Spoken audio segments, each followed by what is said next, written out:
Gremlin Monday.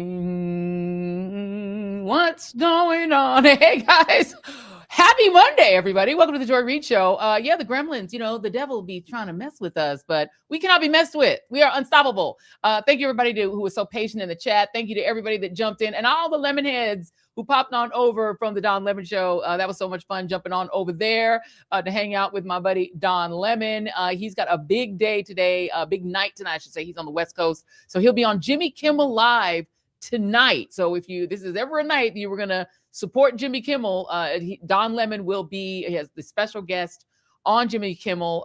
He's wrapping up a very big weekend in which, after the regime decided to arrest him and 8 other people, it's now 9 people. We're going to start calling them the Minneapolis 9. The Minneapolis 9, number 1 being Don Lemon, Georgia Fort, a local Minneapolis journalist, also arrested. So we're going to be following up on that. That is a big part of what we're going to be talking about tonight, but also the hypocrisies of the regime in that regard. But I want to start before anything else by saying, please do hit that like and subscribe button. We celebrated hitting 400,000 subscribers over the weekend, and we've already blown past that. We're now into the 406,000. Thank you, family. Thank you. Amen. We can give a round of applause, Jason, for the 406,000 friends that have jumped in and become a part of the family. Also, we crossed the 200,000 subscriber mark on Substack. How about a round of applause for our friends on Substack, please, Mr. Reid? Because we love and appreciate everybody, and also everyone who has subscribed on the audio podcast. If you listen on Apple, iTunes, or on Spotify, we love you guys too. Want to make sure that you guys are also included in the thanks and appreciation. Please continue to smash that like button. Also share. Also do the little bell thingy so that you always know when we go live. As you can see, we're frozen in, so I'm in my light makeup. So don't say nothing. Don't judge me. Self-done makeup is not the same as my normal glam, so don't say nothing about it. But we appreciate each and every one of you. But I want to start by wishing everybody a happy Black History Month. As you know, this is the 100th birthday of Black History Month. Black History Month is officially 100 years old. It is a centenarian. Black History Month was it began in 1915. A half a century after the 13th Amendment abolished slavery in the United States. I'm reading from history.com. The story begins when a Harvard-trained historian named Carter G. Woodson and a prominent minister named Jesse E. Moreland founded the Association for the Study of Negro Life and History, an organization dedicated to researching and promoting achievements by Black Americans and other peoples of African descent. And it is known today as the Association for the Study of African American Life and History. The group sponsored a National Negro History Week in 1926, choosing the second week of February to coincide with the birthdays of Abraham Lincoln and Frederick Douglass. The event inspired schools and communities nationwide to organize local celebrations, establish history clubs, and host performances and lectures. We know that in the year of our Lord 2026, the current regime's primary interest among enriching Donald Trump. I mean, their primary interest is enriching Donald Trump and his greedy, crimey family and his friends and his billionaire pals. But beyond enriching the Trumps personally, since the Supreme Court said bribery is not illegal all over the world, money in their pockets. The other big thing that they've tried to do on the 250th birthday of the United States Declaration of Independence, so it's America's birthday as well, as Black History Month is having a birthday this year, is erasing Black history, is making sure that Black people do not show up in the heroic story of America anywhere, erased out of the military history, erased out of the history of heroism in any of our world wars, erased as far as they can from all of the history of the country, museums, hiding exhibits, putting exhibits on pause, getting rid of them. But I wanted to show you guys, I'm sorry. I have my phone deciding it wants to talk with me. And it's trying to preview the element that I'm going to show you guys in a minute. But they're doing everything they can to try to make American history extremely white. The anti-DEI order, the whole purpose of it was to say we don't want any history other than white history, right? But I have to show you guys this because last year, just to show you how quickly things can change in a year, let me show you. You heard it a little bit in my phone, but now I'm going to show it to you so you can hear it fully. A scene from last January's first Black History Month celebration of Donald Trump's second presidency. Jason, this is A1A0. Please play. This is my bow tie. We at the White House. We back in here. We waiting on President Donald J. Trump. Let's go. Yeah. Big time. I look so good in the red.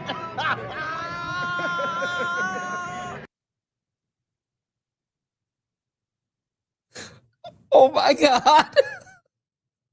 Oh my God. First of all, where are any of those people now? Did any of those people get jobs? Did any of those people get positions in the administration? Are any of those people currently working? Oh.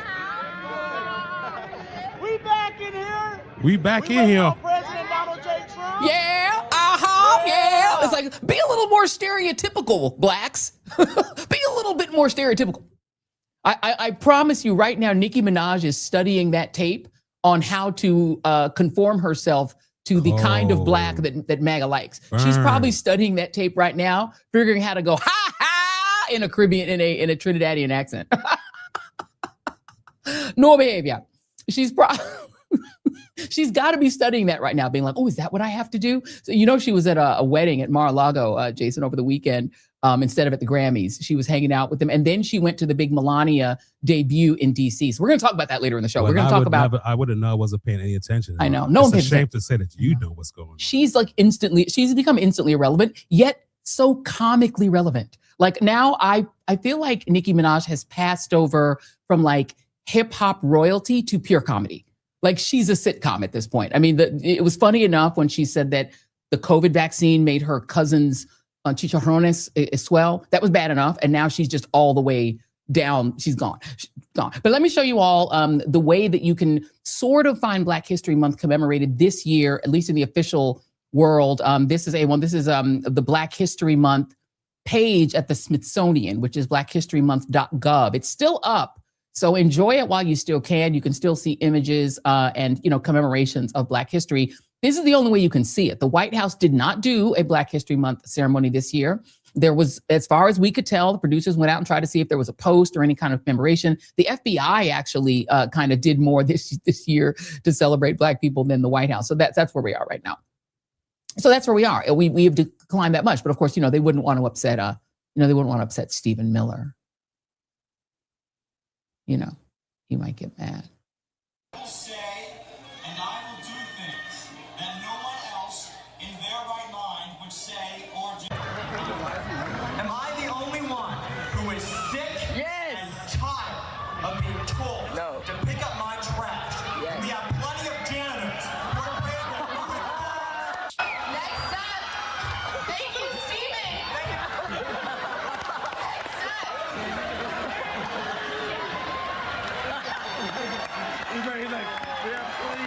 To the issue of the Iraqi civilians, I think that as many of them should survive as possible, because the goal of any military conflict is to kill as few people as possible. But as for Saddam Hussein and his henchmen, I think the ideal solution would be to cut off their fingers. I don't think it's necessary to kill them entirely. We're not a barbaric people. We respect life. Therefore, torture is the way to go, because tortured people can live. Torture. I'm starting to throw up in my mouth. Can I turn it off now, please? Yeah, just to let y'all know that's who's running the White House. You can feel free if you don't want to continue. That is who's running your White House. That was him at 17, believe it or not.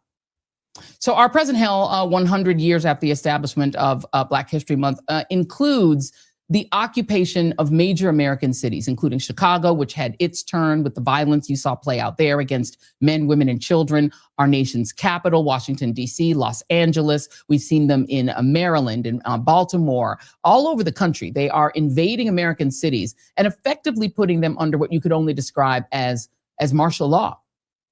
So today, in that effort to essentially put this country under martial law, ahead of the 2026 elections, which they very much like to steal, and also to terrorize and terrify Americans all over this country. Today, the 8th member of this list, the 8th and previously redacted target, if you see this indictment here, there was a redacted name on here.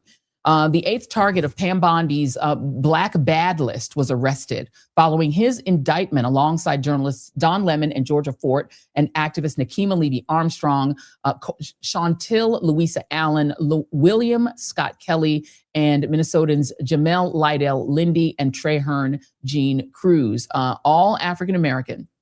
There's still one more name we do not know, but they are effectively the Minneapolis Nine at this point. Well, regime police have now arrested Jerome D'Angelo Richardson. He's a 21-year-old Temple University student and activist who was helping Don Lemon on the ground when he went to Minneapolis to report on the occupation. You meet someone locally. This is how journalism works. You find a local person who can tell you where things are, where you should go. Don Lemon is not from Minneapolis, so he found someone who's a student at Temple University who was there to give him some logistics on the ground. This kid, he's 21 years old. Here's a video that he posted over the weekend anticipating getting arrested. Jerome Richardson. I'm a 21-year-old college senior. I've maintained my silence up until now about my connection to the recent protests at City's Church in St. Paul, Minnesota, which is my hometown, simply because I'm focusing on finishing my degree and graduating in May. However, with an indictment looming, I fear for my safety and the threat of public doxing. Having overcome many obstacles to reach this point, I really hope to be able to complete this semester and graduate and earn my degree. On January 18th, I assisted Don Lemon during his visit to the Twin Cities by helping with logistics and connecting him with local context. Don was reporting on the situation on the ground during the occupation by DHS and ICE and Border Patrol agents. And at that time, I was proud to support his work in exposing the everyday injustices resulted from the federal government's agenda. As a consequence of this support, I am now being targeted by Trump and the federal administration. I say this to say I'm incredibly proud of those who have already faced their indictment and detention, and I know this fight is far from over. Their courage has certainly inspired me. Yet this is the price of being unapologetic about humanity and love of Christ. I support the activists who felt compelled to highlight the hypocrisy of how Pastor David Easterwood could simultaneously be pastor at the church and the local leader of ICE operations. What people are experiencing goes against human and civil rights as well as the teachings of Jesus, who indeed flipped over tables. So while I've been an active youth leader since the murder of George Floyd, I'm speaking out now because I anticipate being in federal custody sometime in the coming days. I want to share my love and gratitude and ask that you all support through 3 actions. Pray for my safety and my peace of mind. Do not stop fighting against this oppressive system. And please support my legal defense fund, as I am in dire need of you all's financial support and emotional support, as well as prayers. So we will put up the link to that legal defense fund. He is 21 years old, 1 year older than James Chaney, who was with Goodman and Schwerner, doing the exact same thing, leading Goodman and Schwerner, who are actually activists, not journalists, into Mississippi to show them where to go because they were local and he was not. He's the age of Fred Hampton, 21-year-old young guy. He has now been arrested. And per Pam Bondi's threats, she posted about the arrest of this young man a warning, quote, "If you riot in a place of worship, we will come find you," despite nobody actually rioting in that place of worship.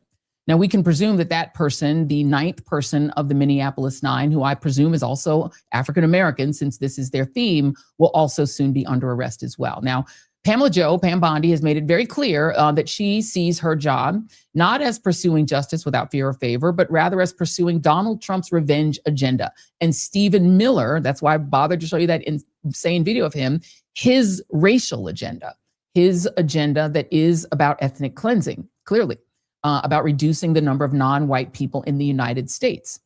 But also the Project 2025 agenda of privileging white Christian nationalists and their churches over the rest of us in America. You know, the kinds of churches that disparage Black churches as unbiblical due to their supposedly heretical focus on care for the poor and the immigrant.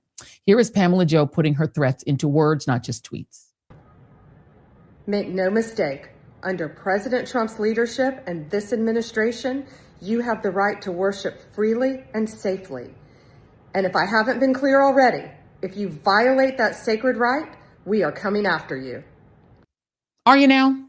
Because it's funny that that did not seem to apply when this happened, what I'm just going to show you, just this past weekend at the New Birth Missionary Baptist Church in suburban Atlanta, Georgia. But Jesus Christ is going to destroy this church. He's going to destroy this church. And if you're in it when he does, he'll destroy you with it. It's time to repent of your wicked ways. Race-baiting, stirring hatred among the children of God, people that would come to Christ and won't because you make his name. Jason, you can pull the audio down. I'm going to go ahead and bring in our guest. You can leave the video up while I bring in our great guest, the pastor of New Birth Missionary Baptist Church, Pastor Jamal Bryant, co-founder of the Target Fast alongside Nina Turner and Tamika Mallory, as well as former federal prosecutor Glenn Kirshner is going to join us in a minute. But I'm going to start first with you, Pastor Bryant. Did you report that incident to the Justice Department? And by the way, happy Black History Month. Oh, your mic is muted, Pastor.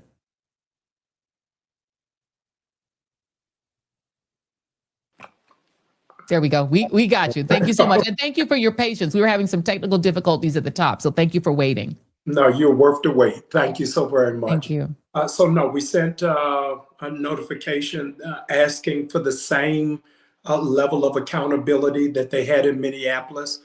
Even did a video showing his picture and where he could be located to assist the DOJ in case they were directionally challenged.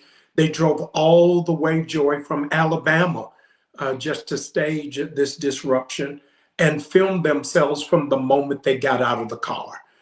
I am really just thrown off that the government has this level of intolerance around the protection of white churches, but don't have that same regard for Black churches. And how many people showed up to your church? That video that we're showing, Yes. Was that shot by a church member or by the people themselves that were infiltrating your church? That was filmed, Joy, if you can believe it, by his wife. They uploaded that video. It's the audacity for me. So that wasn't even filmed, but we got that off of his page. Right. And so what you have are people who are going in yelling. That was during, I saw people walking around. Service was happening, right? Yeah, no, they're in prayer. It's 5 minutes before service starts. So they were well staged. It was really, I feel, a plan out to feel where were the chinks in the armor of our security and timed it out. And so when they're coming out, they're doing it in real time. It took our security 3 minutes to apprehend. And here's what's crazy, Joe, you're not going to believe it. They looped it to make it look like it was a 9-minute interaction. And so they were patting themselves on the back. And so I hope that Bondi and the Department of Justice will operate with the same kind of precision to apprehend them for disrupting a house of worship. And before I bring in our prosecutorial guest, did you have to take different steps in terms of security because of the presence of those people in your church? Oh, no, absolutely. As a matter of fact, this is not our first disruption.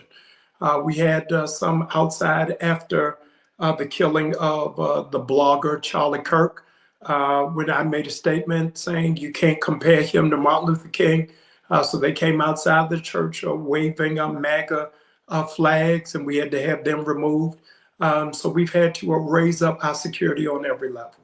Let's bring in Glenn Kirshner, former federal prosecutor, and also a very prolific voice in these YouTube streets. Glenn Kirshner, can you please react to this? Because what we've had Pam Bondi say, and I've been reading through this as a layperson, I'm not a lawyer, you are, and trying to make sense of it just as a regular person, and it makes no sense to me.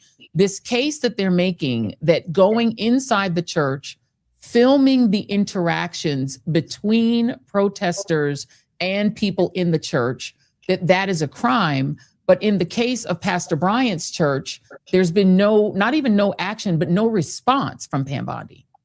Yeah, and I think what Pastor Bryant experienced in his church will actually become evidence of selective prosecution of the Minneapolis 9. Wow. You know, when I read the indictment against Don Lemon and Georgia Fort and the others, I swear, Joy, it's like I was reading something from The Onion, right? The satirical magazine, because I drafted more indictments over my 30 years than I could ever remember.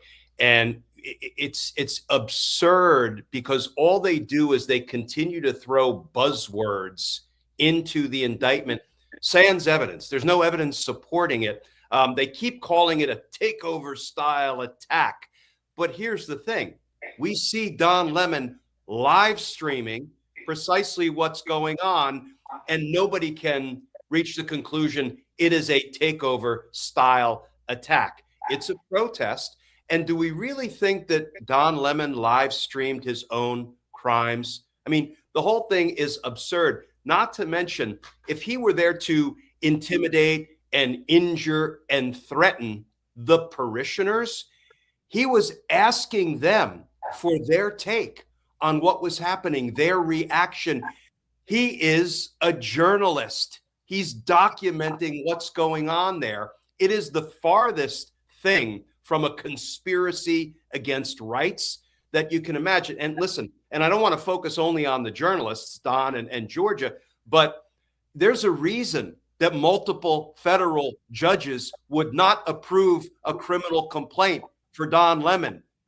They couldn't even make out bare probable cause, but then Pam Bondi's dirty DOJ leadership fumbled forward. Maybe they found some Lindsay Halligan clone, sent her into a grand jury, and came out with an indictment on evidence that the judge said doesn't even satisfy the probable cause standard. Look, it's clear. If you are Donald Trump's enemy, you're going to get prosecuted regardless of whether you committed a crime. And if you're a friend of Donald Trump's, you're going to get let off even if you did commit a crime. So am I surprised at the disparate treatment between Pastor Bryant's church and what happened in Minneapolis? I'm not surprised. This is Donald Trump's dirty DOJ leadership at work. Jason, I'm gonna go 876 if you don't mind. I want to show just so that our audience, and we've played a lot of Don Lemon's actual coverage, but I just want to once again, I want to play another little piece of it. This is actually how his live stream started. This is just so that you guys can just get a level set here. This was the beginning of his coverage, or at least close to the beginning. Gonna walk in, see what's happening. Okay.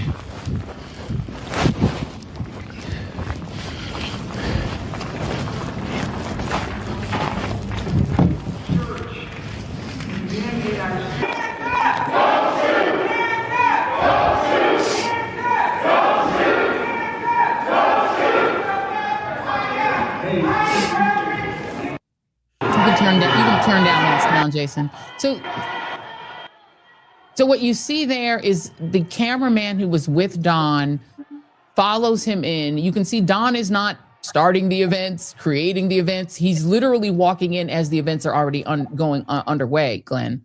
I mean, he was told there was going to be a protest here. He went to where it was. He reported at it. I don't see what the crime. He and Georgia Fort did the same thing.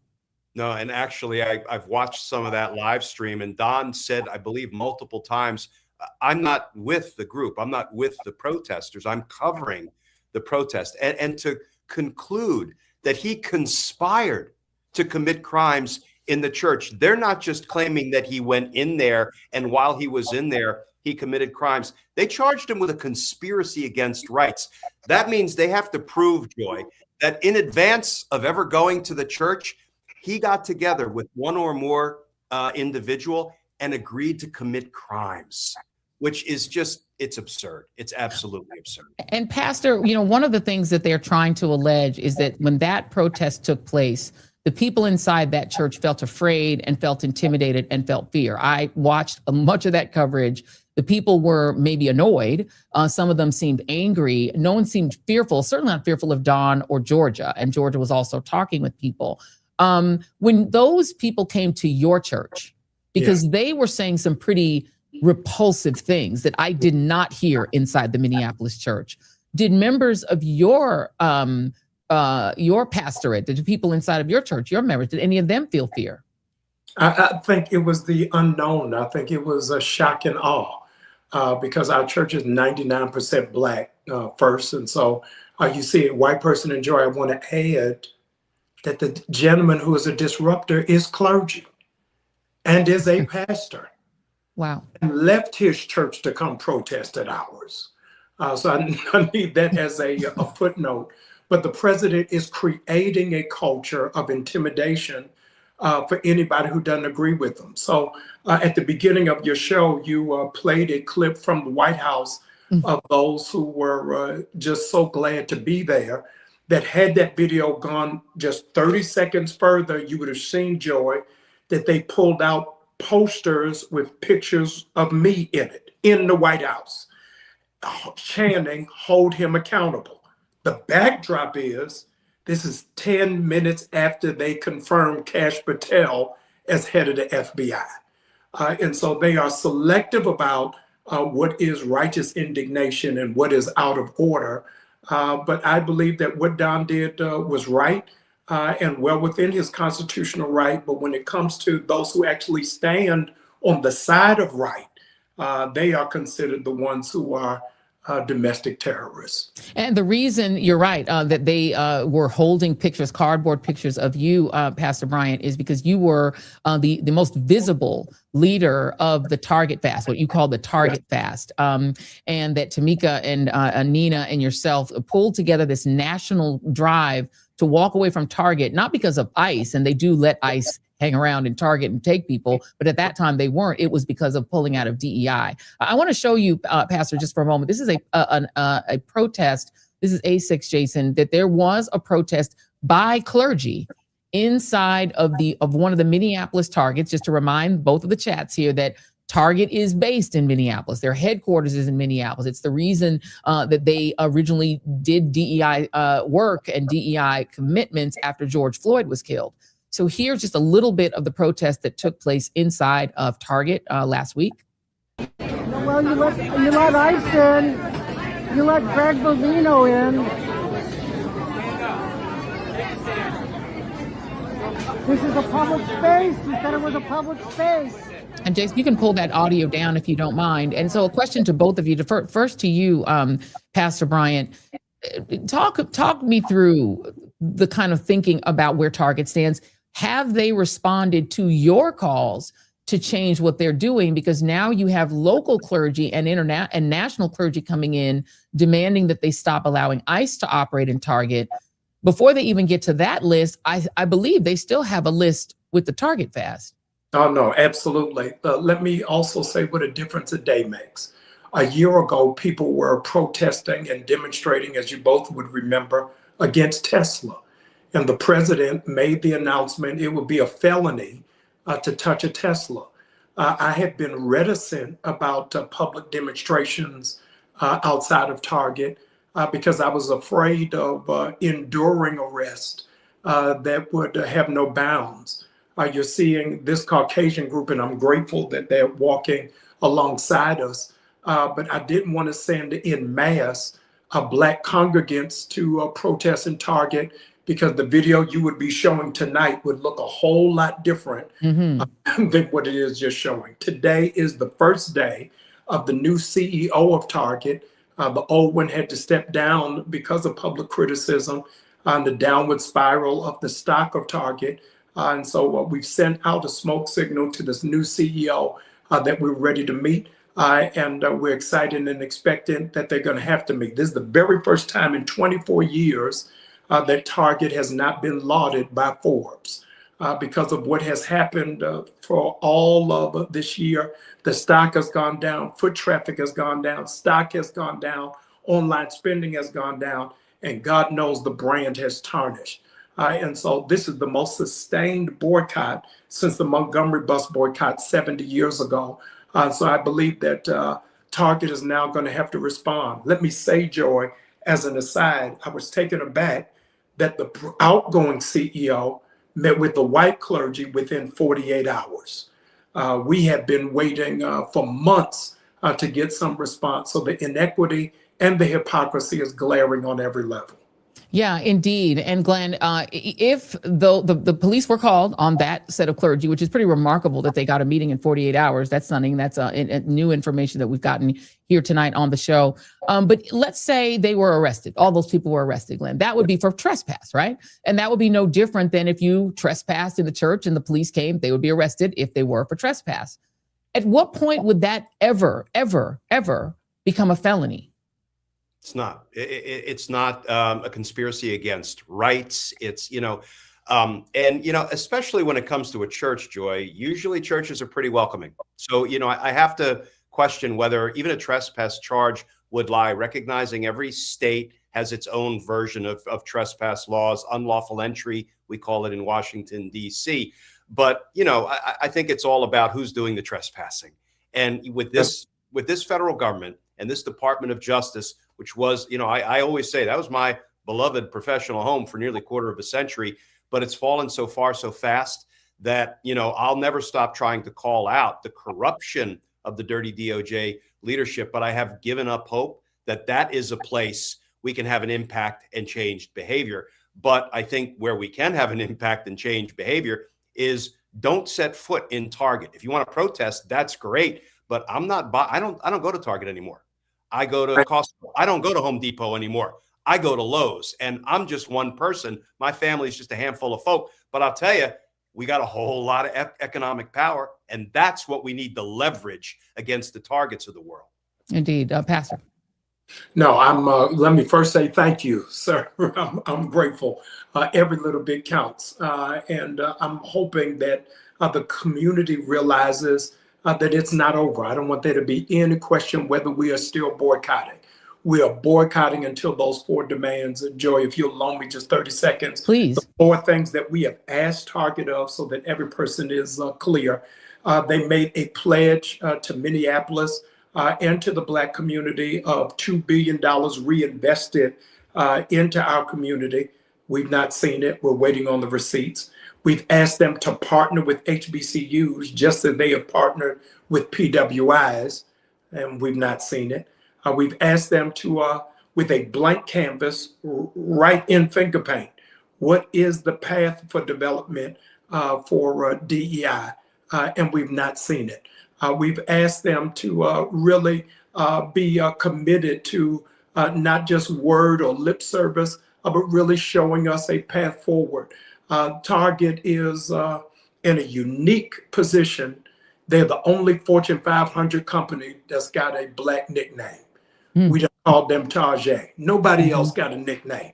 And so the betrayal was really felt internally because we really believed that they were for the people and for the community. And to our shock and dismay, they proved otherwise. Indeed. Exit question for you, Glenn. Harmeet Dillon, I won't play the sound because we're running a little bit behind.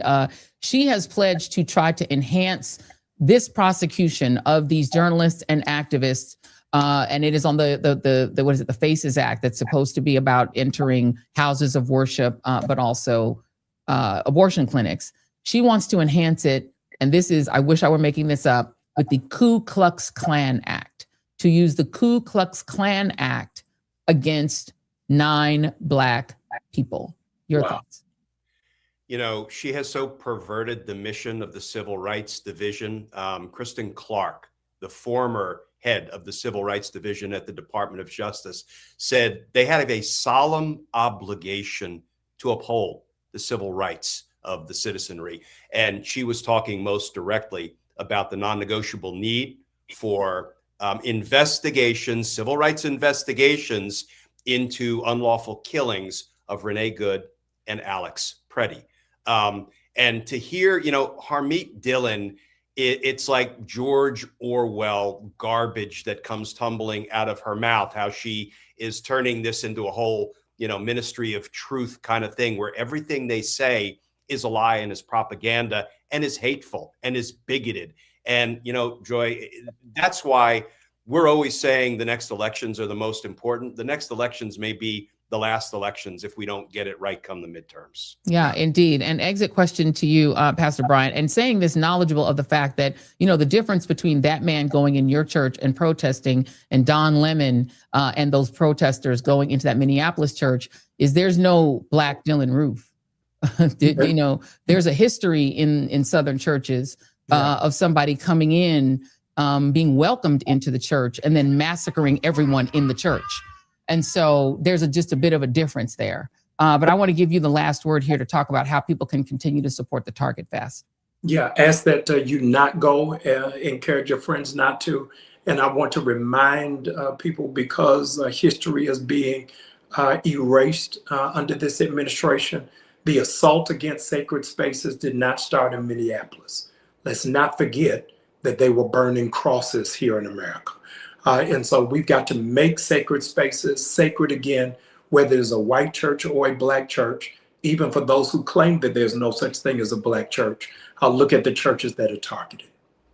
Indeed. And we have to have you come back on and talk about that, because I clipped that clip of Mr. Joel Webbin, who is one of the most ungodly, unbiblical, unchristian so-called Christians. Please bring me back. Thank you. We're going to make an appointment for that, because I think you have time.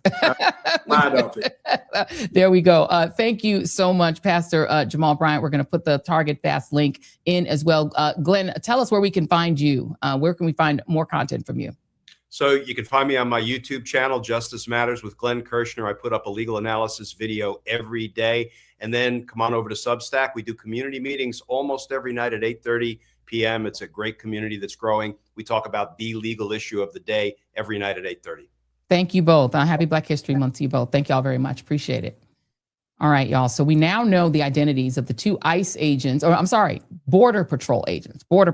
People are slipping up and saying ICE agents, but in this case, they were members of the Border Patrol who were involved in the shooting death of Alex Preddy. And as it turns out, both are Latino men.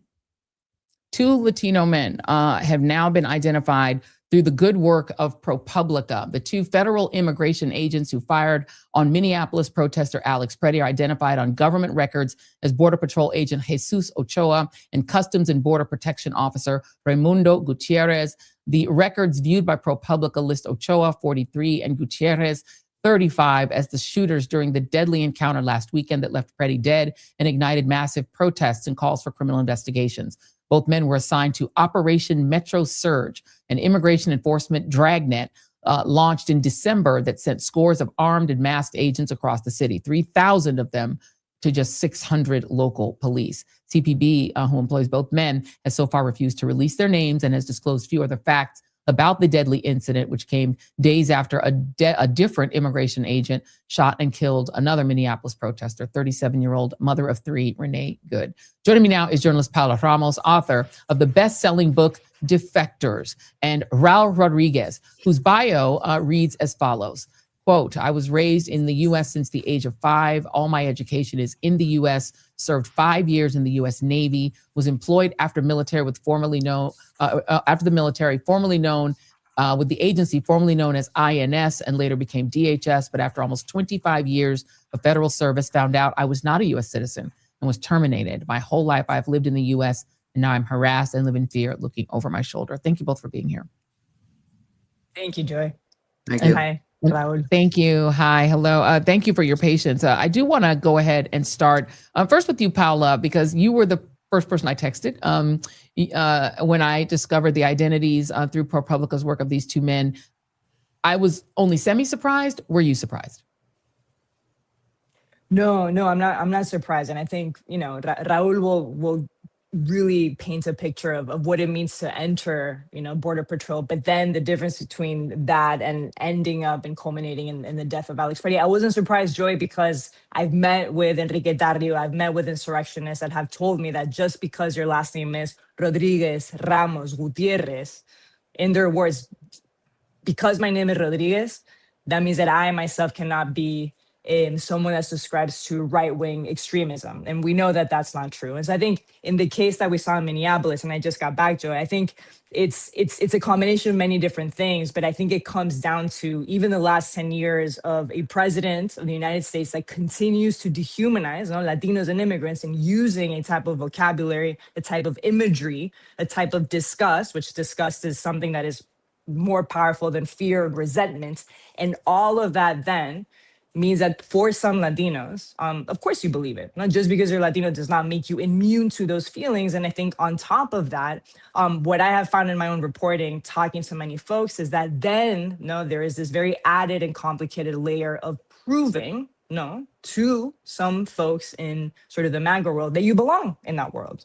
That you too are one of them. And I think when you combine all of those factors with a Bovino that is essentially telling their officer that they're immune, that they have the okay and the green light to do whatever they want, that creates the perfect storm. Raul Rodriguez, thank you so much for being here. Thank you so much for being willing to talk about this. And I think when people see these incidences, particularly when we see somebody translating in Spanish, so we know that they are Latino, and so we're like, oh, wait a minute, this is somebody going after their own. I guess people ask, how could you do it? How could you do it?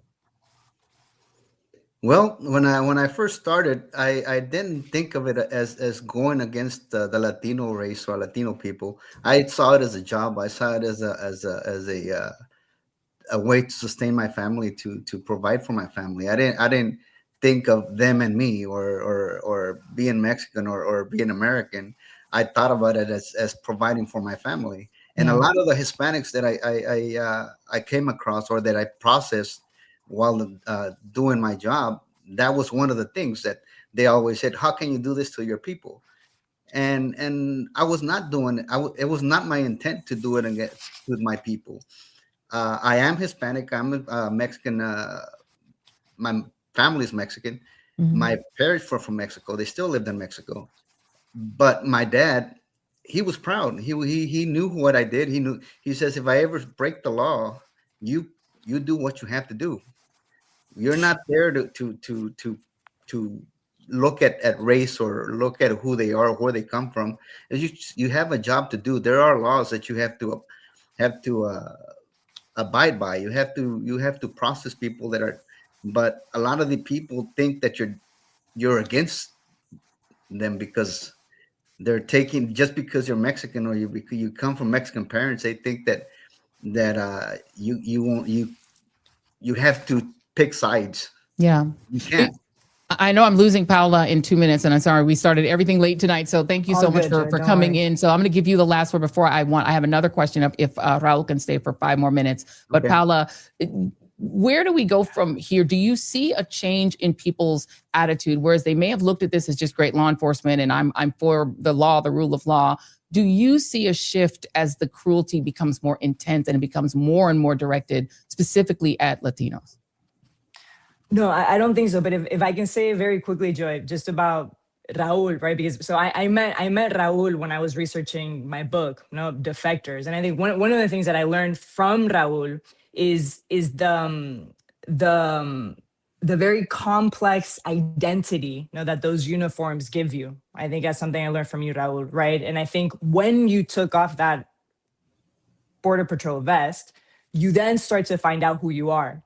And I think that's I just want to stress that because I think about that constantly. I think about that constantly because I think that's something that many of us Latinos are figuring out right now, what it means to be us and how do you define what it means to be a Latino and an immigrant without anyone telling you what that means. And I think that's why I was always so struck by his testimony, that journey of finding your identity. So I think to answer your question, Joy, I worry right now because I see an agency that has turned into something that I think someone like Raul would find unrecognizable because it is this monster that has been completely unleashed.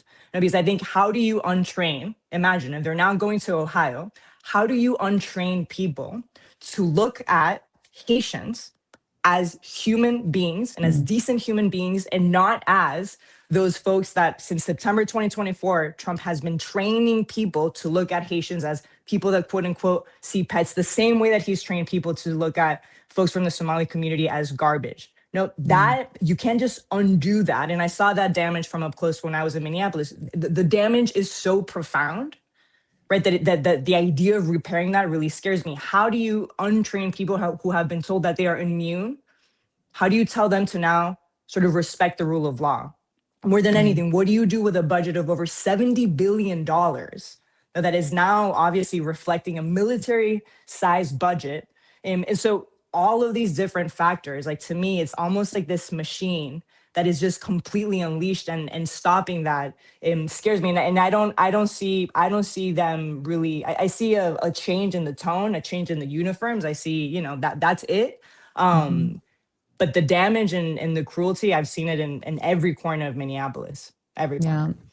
Paola Ramos, she is one of the best journalists out here doing incredible work. Thank you very much, my friend. I appreciate you. I'm going to let you go. I'm going to try to hold on to Raul Rodriguez for just a few more minutes. The book, Defectors, you should read it. It is in the Joy Reid shop. If you guys want to read it, it is in the store. It's one of actually the best selling things in the store. So please check it out if you can. A couple more minutes with you, please, Raul.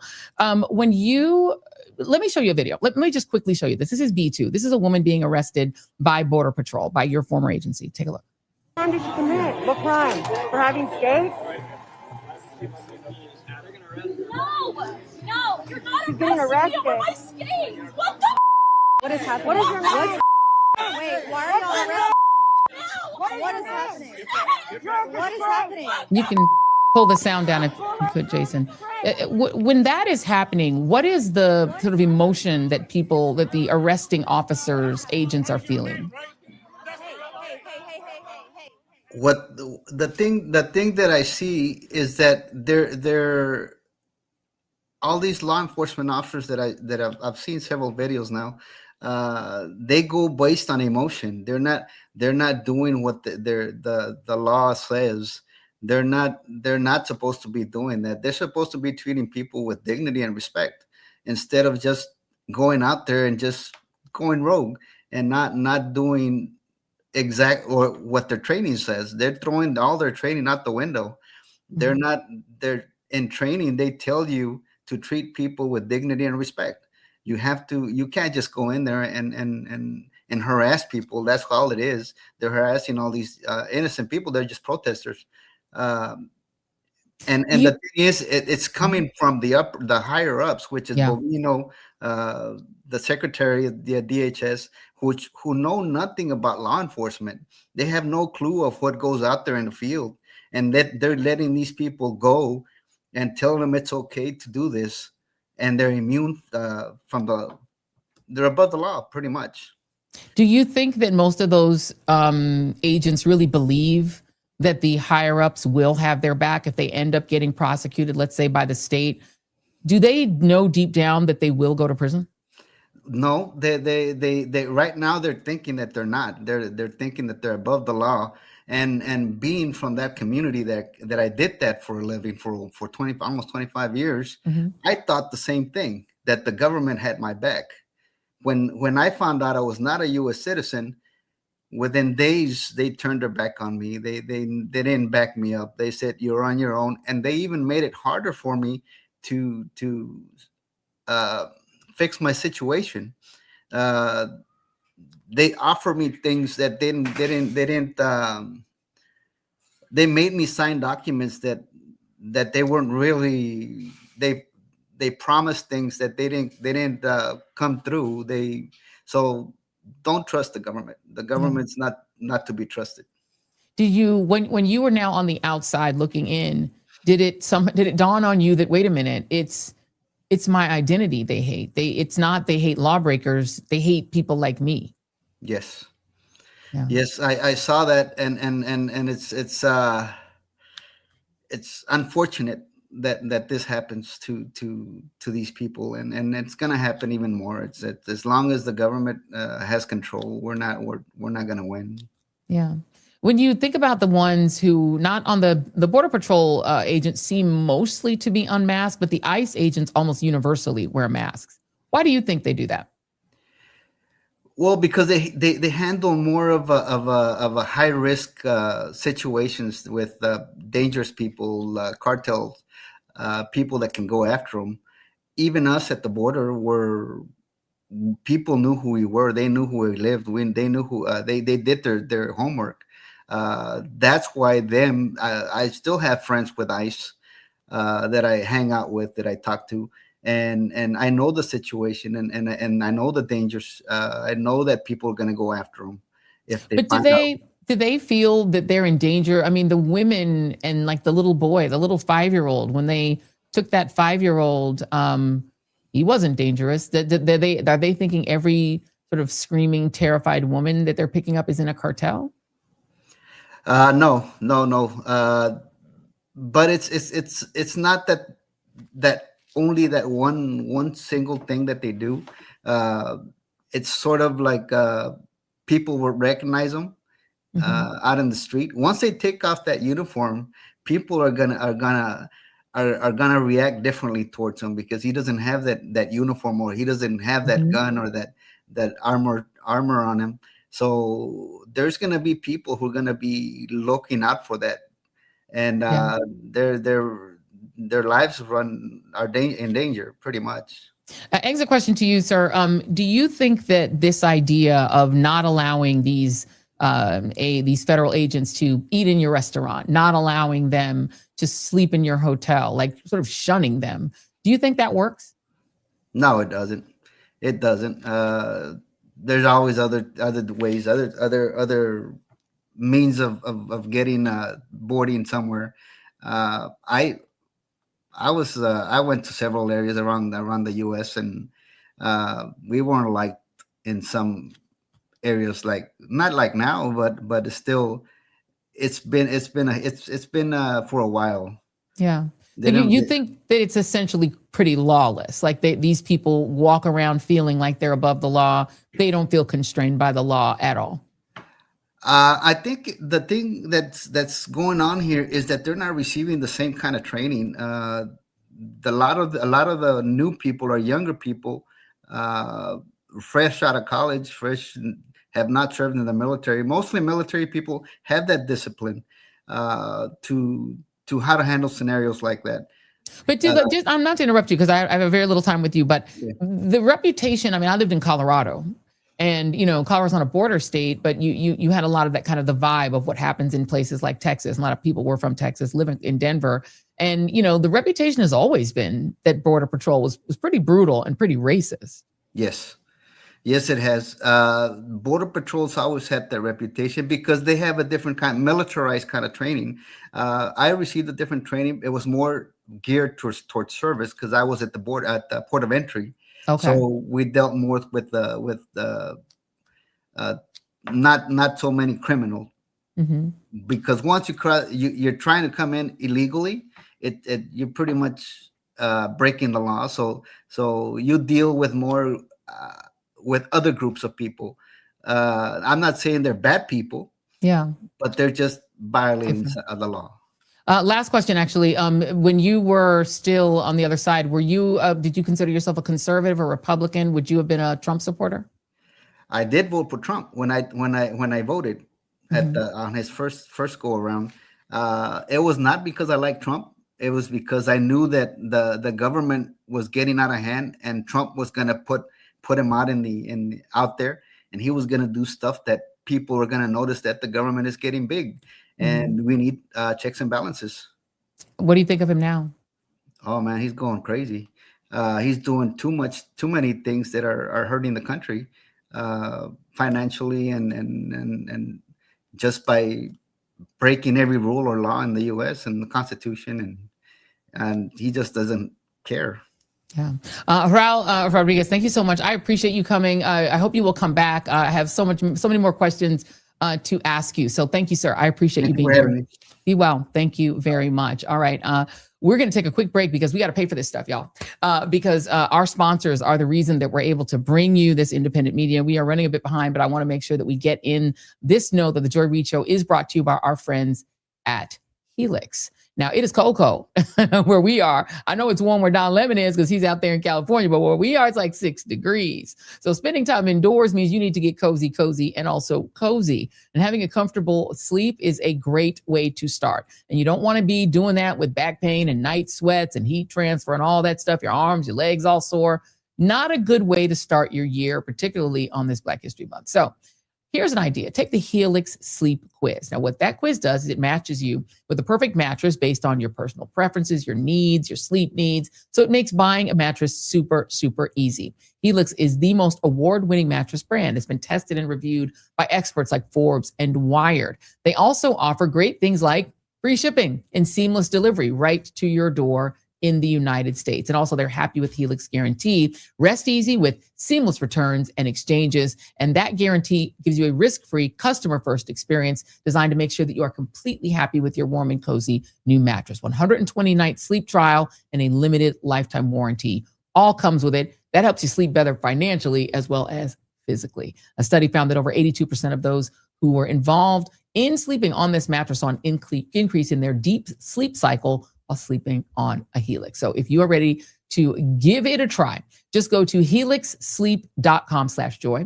for 27% off site-wide. This offer is exclusive to the Joy Reid Show audience. So that's helixsleep.com/joy for 27% off site-wide. Make sure that you enter our show name after checkout so that they know that we sent you. helixsleep.com/joy. So thank you very much. I think we're going to skip too much talking about the Melania movie. We're going to do that, but we are running out of time. We're going to push that off to tomorrow, Jason. We'll come back to it. It didn't do great. It wasn't a really great film. But apparently Nicki Minaj enjoyed it. I also want to note to you that we do have a second sponsor on this show. This show is also brought to you, in addition to the wonderful folks at Helix, we're also brought to you by the Freedom from Religion Foundation. And this actually is relevant to today's show, which is a Moral Monday show, right? Because separation of church and state, it matters even more when you've got a state wherein the Project 2025 people want to do a religious takeover of the government. And when they do a religious takeover of the government, who suffers? It's women, it's Black folks, it's LGBTQ folks, it's religious minorities, anybody who's not a white Christian. This white Christian nationalism is dangerous, y'all. It's dangerous to the First Amendment. We see these indictments. These are violations of the First Amendment. So we really count on organizations like the Freedom from Religion Foundation to fight back, to fight in court, to fight in communities, to keep public institutions secular. Look, I'm a God girl. I grew up in the church, but I am adamant as a religious person that I do not want any religion, even my religion, to be anywhere near the state, whether it's mine or someone else's theology. It has nothing to do with the state, because when it gets together, y'all know it gets dangerous. This is a civil rights issue.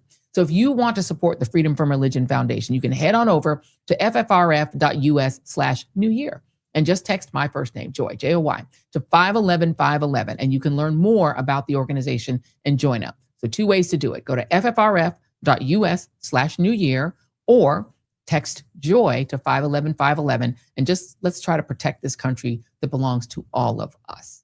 ffrf.us/New Year. Do that today if you can. Message and data rates apply.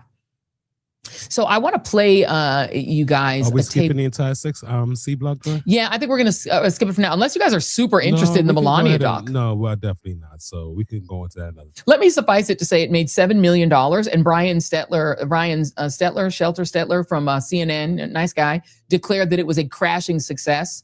When if you look at the actual metrics on documentaries that have made a lot of money, it made 7 million. Like Fahrenheit 9/11 made like 73 million.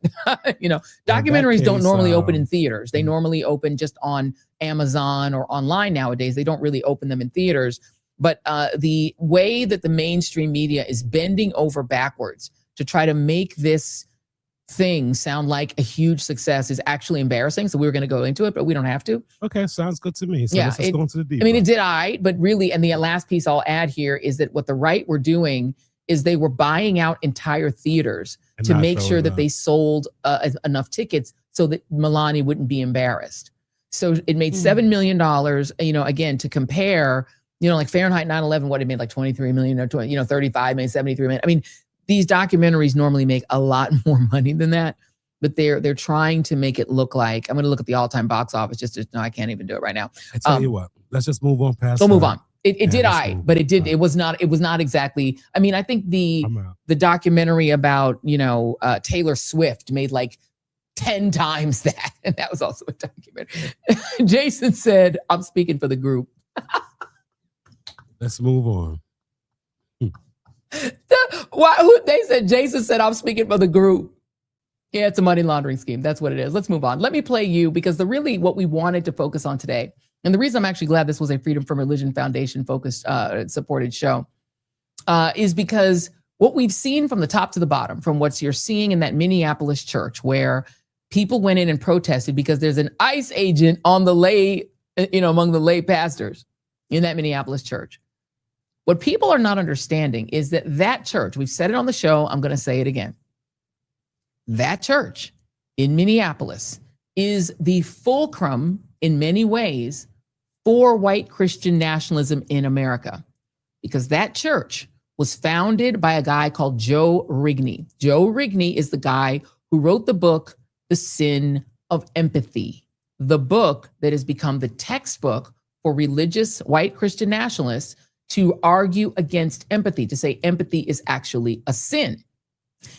Joe Rigney is kind of an underboss to a guy named Doug Wilson. And if you don't remember who Doug Wilson is, we've played sound of it. He's the guy who said women are people that babies come out of, and that's about it. Let me play you one more clip of Doug Wilson just so that you level set on who he is. Here's Doug Wilson, D1. Let's talk about women voting, shall we? Back in the bad old days, before the 19th Amendment, the men were considered to be the heads of their households and represented their families at the ballot box. So what happened when their wives were granted suffrage? Let us take a typical presidential election to illustrate it, using the first one in 1920 after women's suffrage was accomplished, the election between Warren Harding and James Cox. If both the husband and wife vote for Harding, say, then what you have done is simply multiply the number of total votes cast for him by 2. And if the husband votes for Harding, say, and the wife votes for Cox, then what you've done is cancel out the voice of that particular household. Upon discovering how they were each going to vote, what would be the harm if the two of them just stayed home for a quiet dinner together in order to cancel out one another's vote that way? Where was the great progress supposed to be located? The net effect of women's suffrage was not an advance in women's rights, but rather part of a push to replace covenanted entities, like families, with raw individualism. An overweening state greatly prefers governing an atomistic populace, where each individual is like a BB thrown into an electoral sack. There's no structural rigidity to it, especially after laxity in the law concerning porn, pot, and poker has now greased all the BBs. Nothing coheres anymore. In the older system, the people were grouped in molecules, Burke's little platoons, some of them quite complex, and molecular societies are much more capable of resisting the demands of statism. So the suffrage movement was actually not taking up the cause of women, but rather was part of a long-sustained war on the family. The nadir of this kind of thinking says that a decision to abort a child is a decision between a woman and her doctor. The father of the child is stripped of any legal ability to protect the life of his own legitimate child. We need to retrace all of our steps in order to discover how a travesty like that could ever happen. And when we do, we discover that a lot of it started at Seneca Falls. Listen, Marble Mouth. Doug. By the way, Doug Wilson, he also spawned a church. He's based in Idaho. The church he spawned in Washington, D.C. is where Pete Hegseth and his wife have showed up. His, fifth wife of his 7th kids, whatever. So Doug Wilson is like kind of the top of this pyramid. Joe Rigney is next down the pyramid. Before I get to playing a little bit of Joe Rigney, just to correct Doug Wilson's history knowledge, the suffrage movement was originally tied to the movement around prohibition. That the suffragettes were on the side initially of prohibition. And those who wanted to make alcohol illegal believed that women voting would allow prohibition to go through because women would be concerned, white women would be so concerned that their husbands were off at the bar getting drunk, and that if they could just get them to stop drinking and carousing, then maybe they'd be home by dinner time and take care of their families. So it's kind of the opposite of what you said. Initially, the suffrage movement was pushed by those who wanted to make alcohol illegal. So it's kind of the opposite of what you said. Now let's play his kind of underboss Joe Rigney. Be interested in the culture war. The culture war is interested in you. City's Church is just a normal evangelical Baptist church. It's not political. We want to worship Jesus. We want to love our neighbors. We want to share the gospel. It's that kind of normal church. If you allow it, if you don't have the fortitude and the courage to go, you know what, this is unacceptable, and it needs to be checked, to call for that, to demand that on behalf of your elected officials, to vote accordingly when elections come up, then it is a tipping point. There's a reason that this sort of lawlessness is occurring in places like Minnesota, California, and Illinois, because it's in the places where the left gets power. They encourage and foster this kind of environment. ICE is carrying out deportations in Texas and Florida and places like that, and you're not seeing this sort of action. Why? Because local law enforcement assists them. It helps them. Local law enforcement knows how to do that job, arrest people, and then they can hand off the violent criminal illegal aliens to ICE and they can be deported. But the governor of Minnesota and the mayors of Minneapolis and St. Paul are refusing to cooperate. And so it gets tense and the passions get raging. And now we're in the middle of mobs and riots. And this is the environment the left wants. It's what they're aiming for. It's part of their strategy and their tactics. Christians really need to own that, like to be clear-eyed about it and not to shrink back from the moment, but to lean in and to preach the word with boldness and be willing to take action. A couple of things there. The reason this is not happening in places like Texas and Florida is they're not sanctuary states and they don't have sanctuary cities. Therefore, law enforcement is helping ICE take the exact same kinds of people, construction workers, restaurant workers, the lady who sells arepas on the corner. They're still taking the same kind of people. It's just there's no resistance to it. These are sanctuary cities and sanctuary states. So law enforcement, no, they don't help them kidnap people. These people don't even have the sort of raw intelligence to really do the job, but they're still in charge of our country. Joining me now. And by the way, just really quickly before I bring in our guest, Joe, to Doug Wilson's other point that the wives are canceling out their husbands' votes, you could literally say the same thing about two neighbors who live next to each other. If neighbor number one votes for Trump and neighbor number two votes for Kamala Harris, they also canceled out each other's votes. Everybody who votes opposite cancels out each other's votes. That's called elections. Joining me now. It's actually called math. It's called math. And when you're in elections, you're trying to make your math number larger than the other side's math number. So you need to get more people to vote for you, Doug. That's why the popular vote should take over and get rid of the Electoral College. But let's get to our guest. Joining me now is one of the most read-in journalists on this matrix of white Christian nationalists who are apparently running our country. Joining me now is Kira Butler. She's a national correspondent at Mother Jones, our friendly neighborhood Mother Jones magazine, covering how extremist movements gain broad political and cultural influence. Kira, thank you so much for being here. Thank you so much for having me. Talk to me about that church in Minneapolis, because it seems that the activists who chose that church kind of poked the hornet's nest in Minneapolis. Yeah, so I mean, you pretty much said it in your intro. Joe Rigney was a founder of that church, and he now actually serves as the kind of second in command at Doug Wilson's kind of flagship church in Moscow, Idaho. And I think it's worth pointing out that what Doug Wilson has built in Moscow, Idaho, and now across the country is pretty impressive. This is kind of a Christian nationalist fiefdom. He has this church in Idaho. He has a college called New St. Andrews College that he founded there. He has a printing press, Canon Press, that publishes a lot of his very popular homeschool curriculum. He has founded. By the way, I'm sorry, didn't Canon Press also publish the Sin of Empathy? Yes, you have done your homework. Yes, they published Joe Rigney's book. That's right. In addition to the printing press, there's also a classical school there. And then there's this network of churches that have all been sort of made in Doug Wilson's image. There are dozens and dozens all across the country, including the new one in Washington, D.C. And how tied in are they to the Trump regime beyond just our former Fox TV host, who's now defense secretary? So, I mean, there's definitely that Hegseth connection, and that goes pretty deep. He's in pretty deep with the Doug Wilson crew. But Doug Wilson has been kind of rubbing elbows with Trump administration people for a long time now. One key moment, I think, was the National Conservatism Conference that happened in 2024. He spoke alongside J.D. Vance there. The other connection to be aware of is kind of a Silicon Valley tech connection. And that's sort of where J.D. Vance fits into all of this. So there is a venture firm called New Founding. And there are a bunch of alums of Doug Wilson's college that he founded that work there. And they have been to many different events with JD Vance. There are photographs of them with JD Vance floating around online.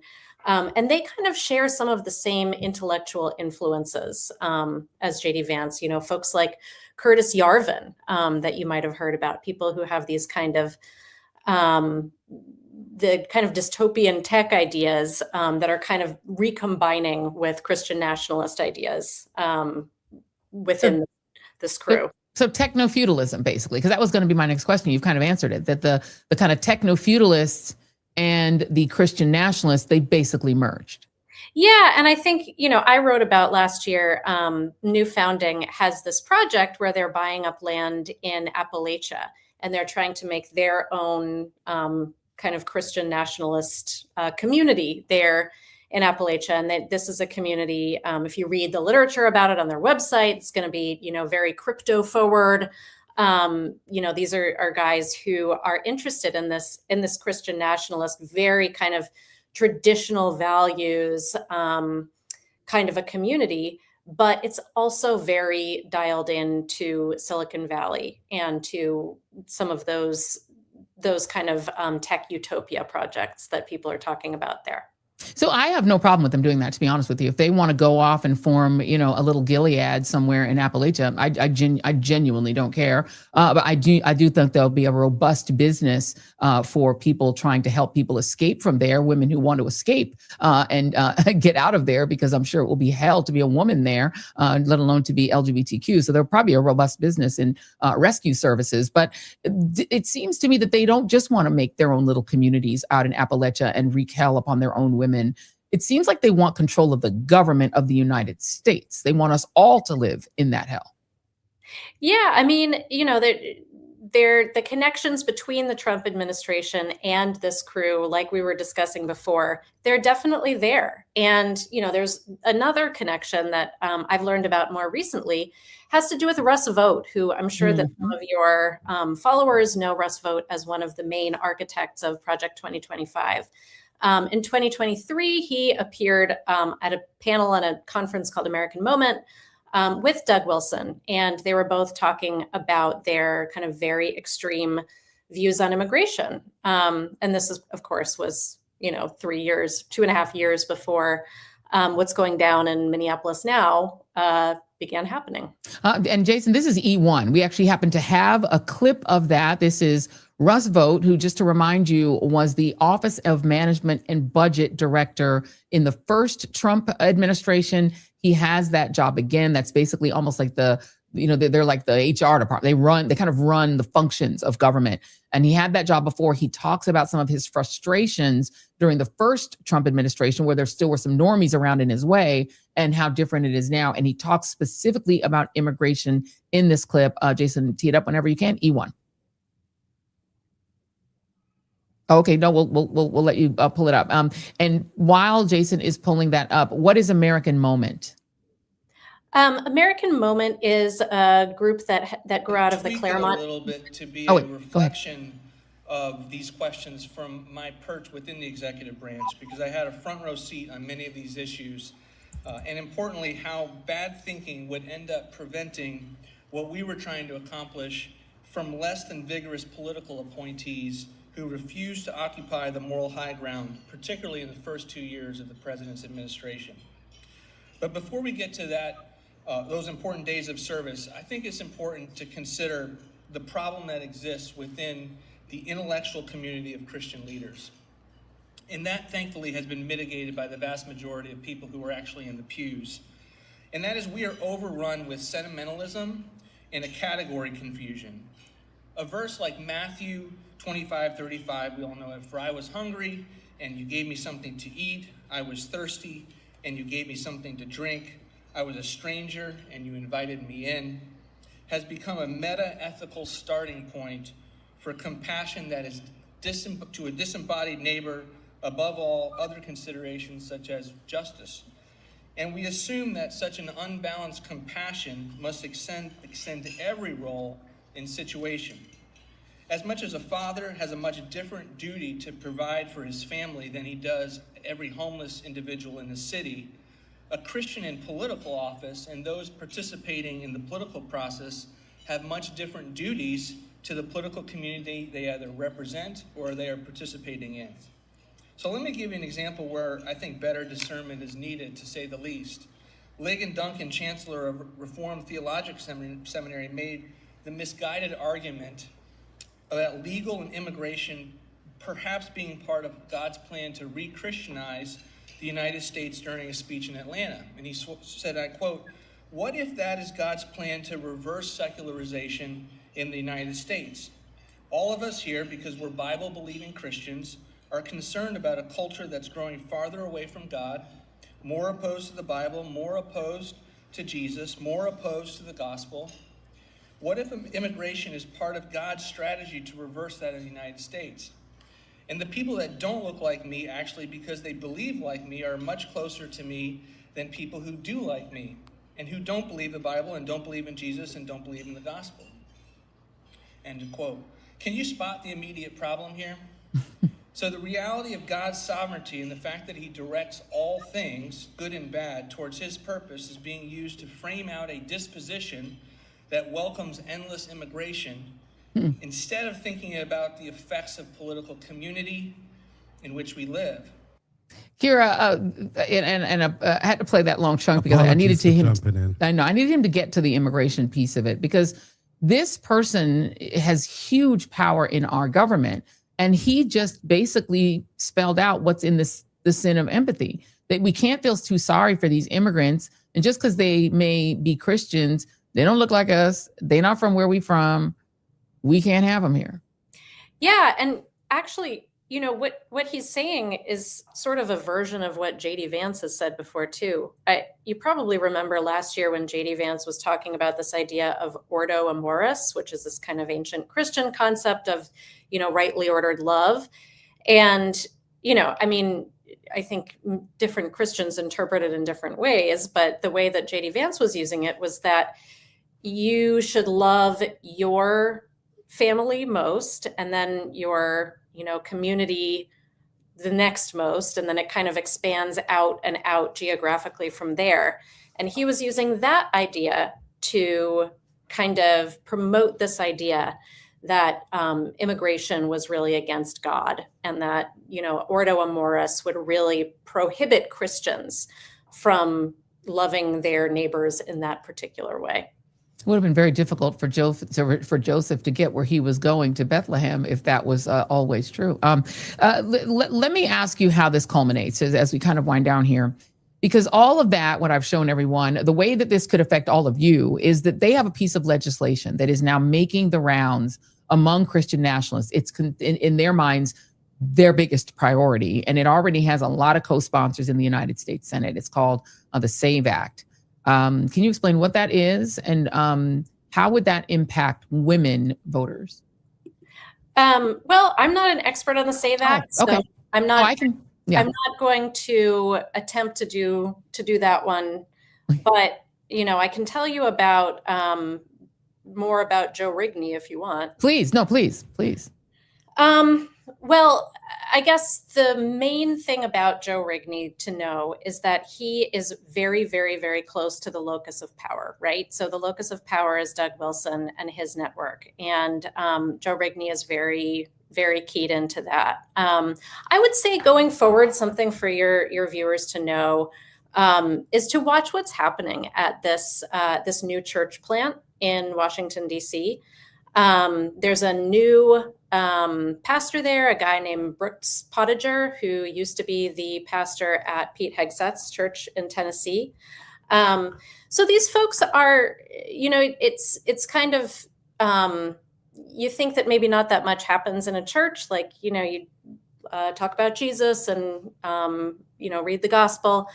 But politics happen in church, and these folks are kind of getting closer and closer to the Trump administration. And now that they have this church plant in DC, now that Joe Rigney has a much higher profile, both because of his book, The Sin of Empathy, and because of this recent stuff in Minneapolis. He's been interviewed on Fox News a bunch of times.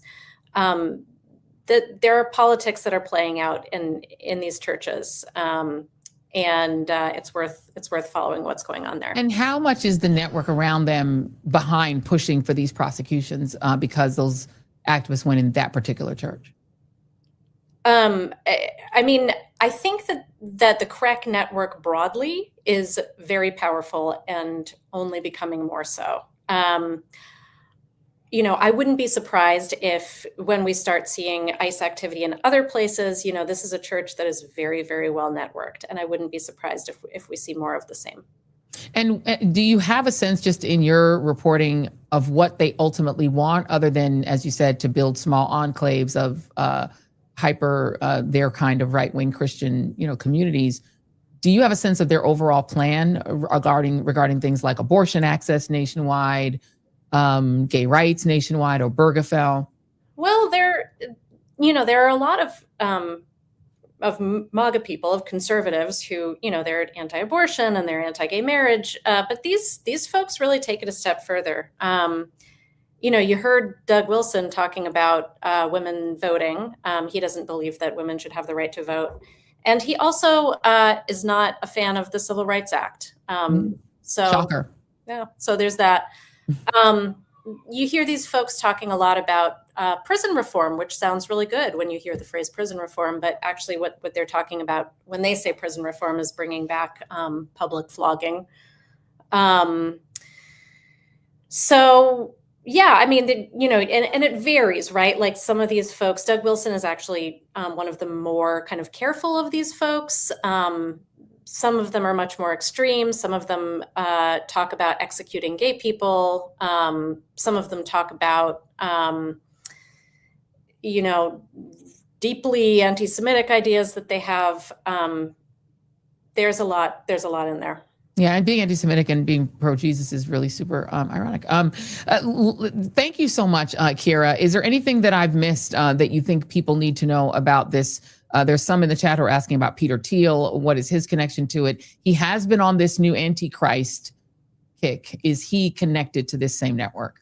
So Peter Thiel is connected to some of these guys. I wrote a piece, it's now about a year and a half ago, about this network of Doug Wilson's guys and folks who are aligned with them. So broadly, I refer to them as the Theo Bros. They're kind of a loose network of mostly millennial Christian nationalist guys. They're on podcasts all the time. They're tweeting all the time, extremely online.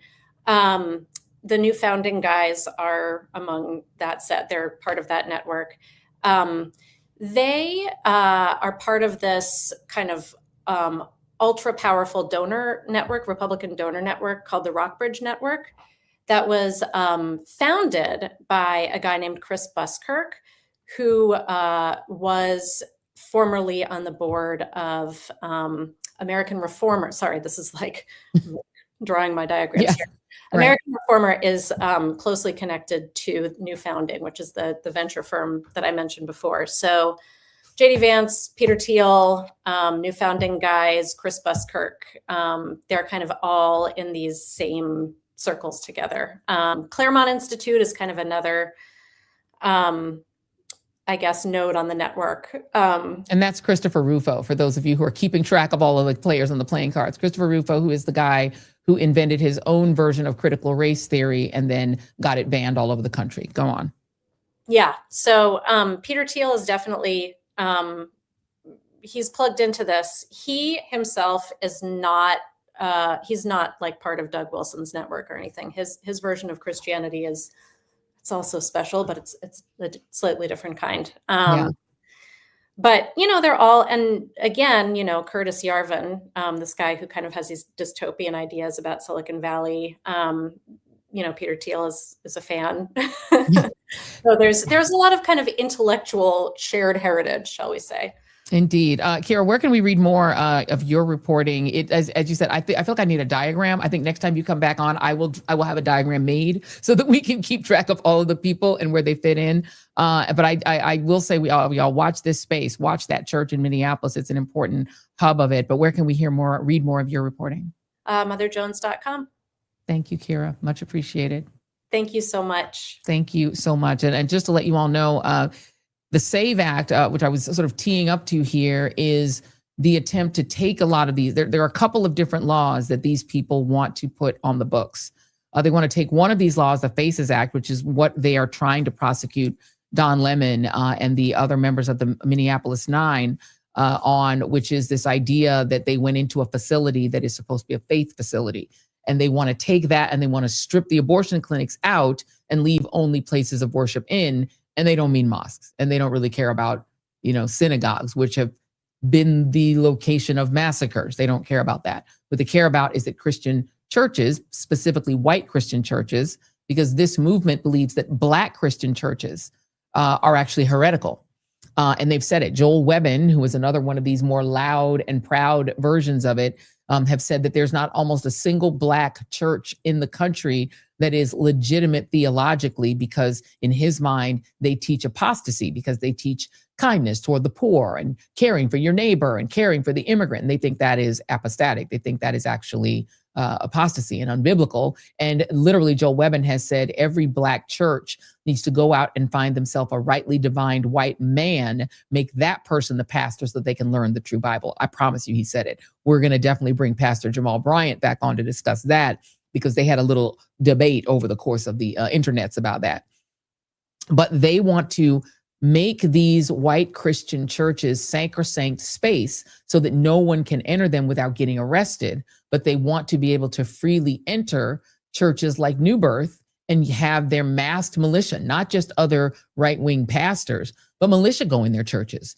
ICE has hung around outside of churches to take people. They don't believe churches are sacred. They just think their churches are, because that's where they're organizing. They're doing an almost upside down inverse version of the civil rights movement. But in their civil rights movement, and with their person in charge of the civil rights division, I say this in scare quotes, of the Justice Department, Harmeet Dillon, she has said people all interpreted these civil rights era rules going all the way back to the 14th Amendment as being there to protect Black people. But in fact, now we're realizing that those rules can protect white people. She has said some version of that. And they've decided to take everything that's ever been created. This is why we need a Black History Month. Go back and look up anything that's been done to protect formerly enslaved people. Find the law that's being used, that was used at that time to try to protect formerly enslaved Black people. And I promise you that law is being used in some way to shield only white Christian conservative men from the law and to allow them to live as kings and everyone else to be subordinate. This is called the Handmaid's Tale. And the next plan in that is something called the SAVE Act. And the SAVE Act could silence millions of voters by creating new barriers to voter registration to make it harder for Americans to make their voices heard. When registering to vote, Americans are already required to verify their eligibility. The SAVE Act imposes more barriers to registering to vote, including requiring that you have to have your birth certificate in order to register to vote. And your birth certificate has to match your voter registration. So if you have married and your current surname is not the surname you were born with, you could be instantly disenfranchised. If you've changed your name, you could be instantly disenfranchised. Effectively, every trans person in America who has transitioned and changed their name would be instantly disenfranchised. For many people who are elderly and no longer have access to their birth certificate, or they were born before there were birth certificates, because there weren't always proper birth certificates, and they live in a rural part of the country where there just aren't any, they would be instantly disenfranchised. This is designed to be especially injurious to elderly people, Black people, immigrants, and women. It would effectively disenfranchise all all married women who took their husband's name, because their name would no longer match their birth certificate. It would automatically remove American citizens from the voter rolls, just as voter purges across the country have done in the past. That's one of the things that they would do, because the goal would be to ensure that only citizens can vote. But it would be done through the SAVE Act by mandating that states conduct frequent voter purges, a practice that removes registered voters from the rolls, often based on faulty data, meaning you didn't vote in the last 2 elections, you get bumped off the rolls. You come back to try to vote, it turns out you're not on the rolls at all. Are they going to do that automatically? If the SAVE Act passes, and I believe it has 50 sponsors, this bill would make it very difficult, particularly for women to vote, because you have to understand that Doug Wilson said it. We played the tape. Happy to play it again. He said that when America was originally founded, and this is true, there wasn't an individual right to vote. There's actually no individual right to vote in the Constitution. Y'all know that, right? The way that votes happened in America is that landed white men voted on behalf of their households, and women were essentially in loco parentis to their husbands or their brothers or their fathers. And that man in the house had the vote. Good luck doing that. When women got separated into their own separate enfranchisement through the 19th Amendment, remember, they enfranchised Black men whom they hated before they enfranchised their own wives. It took 50 additional years between enfranchising formerly enslaved men, at least on paper, and white women. White women had to wait 50 extra years, and yet they still stayed on side up until about like 2018. So white women were considered property in the original America that they're trying to go back to. And they were simply a part of their husband's household after being a part of their father's household. It's why they couldn't inherit property. It's why when a woman's husband died, she would need to look for another husband, because only that husband is who could transfer property. You couldn't transfer property to a woman. And it is low key why a lot of women were burned as witches in the 17th century, because women who refused to remarry after becoming widowed and who insisted on being property owners, i.e. acting like a man, sometimes they would just say they were a witch and then take their property.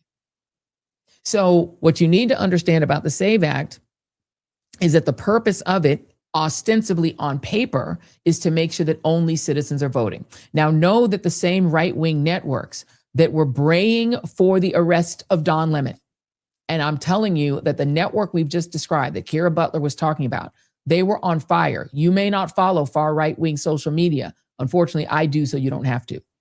They were on fire for Don Lemon's head.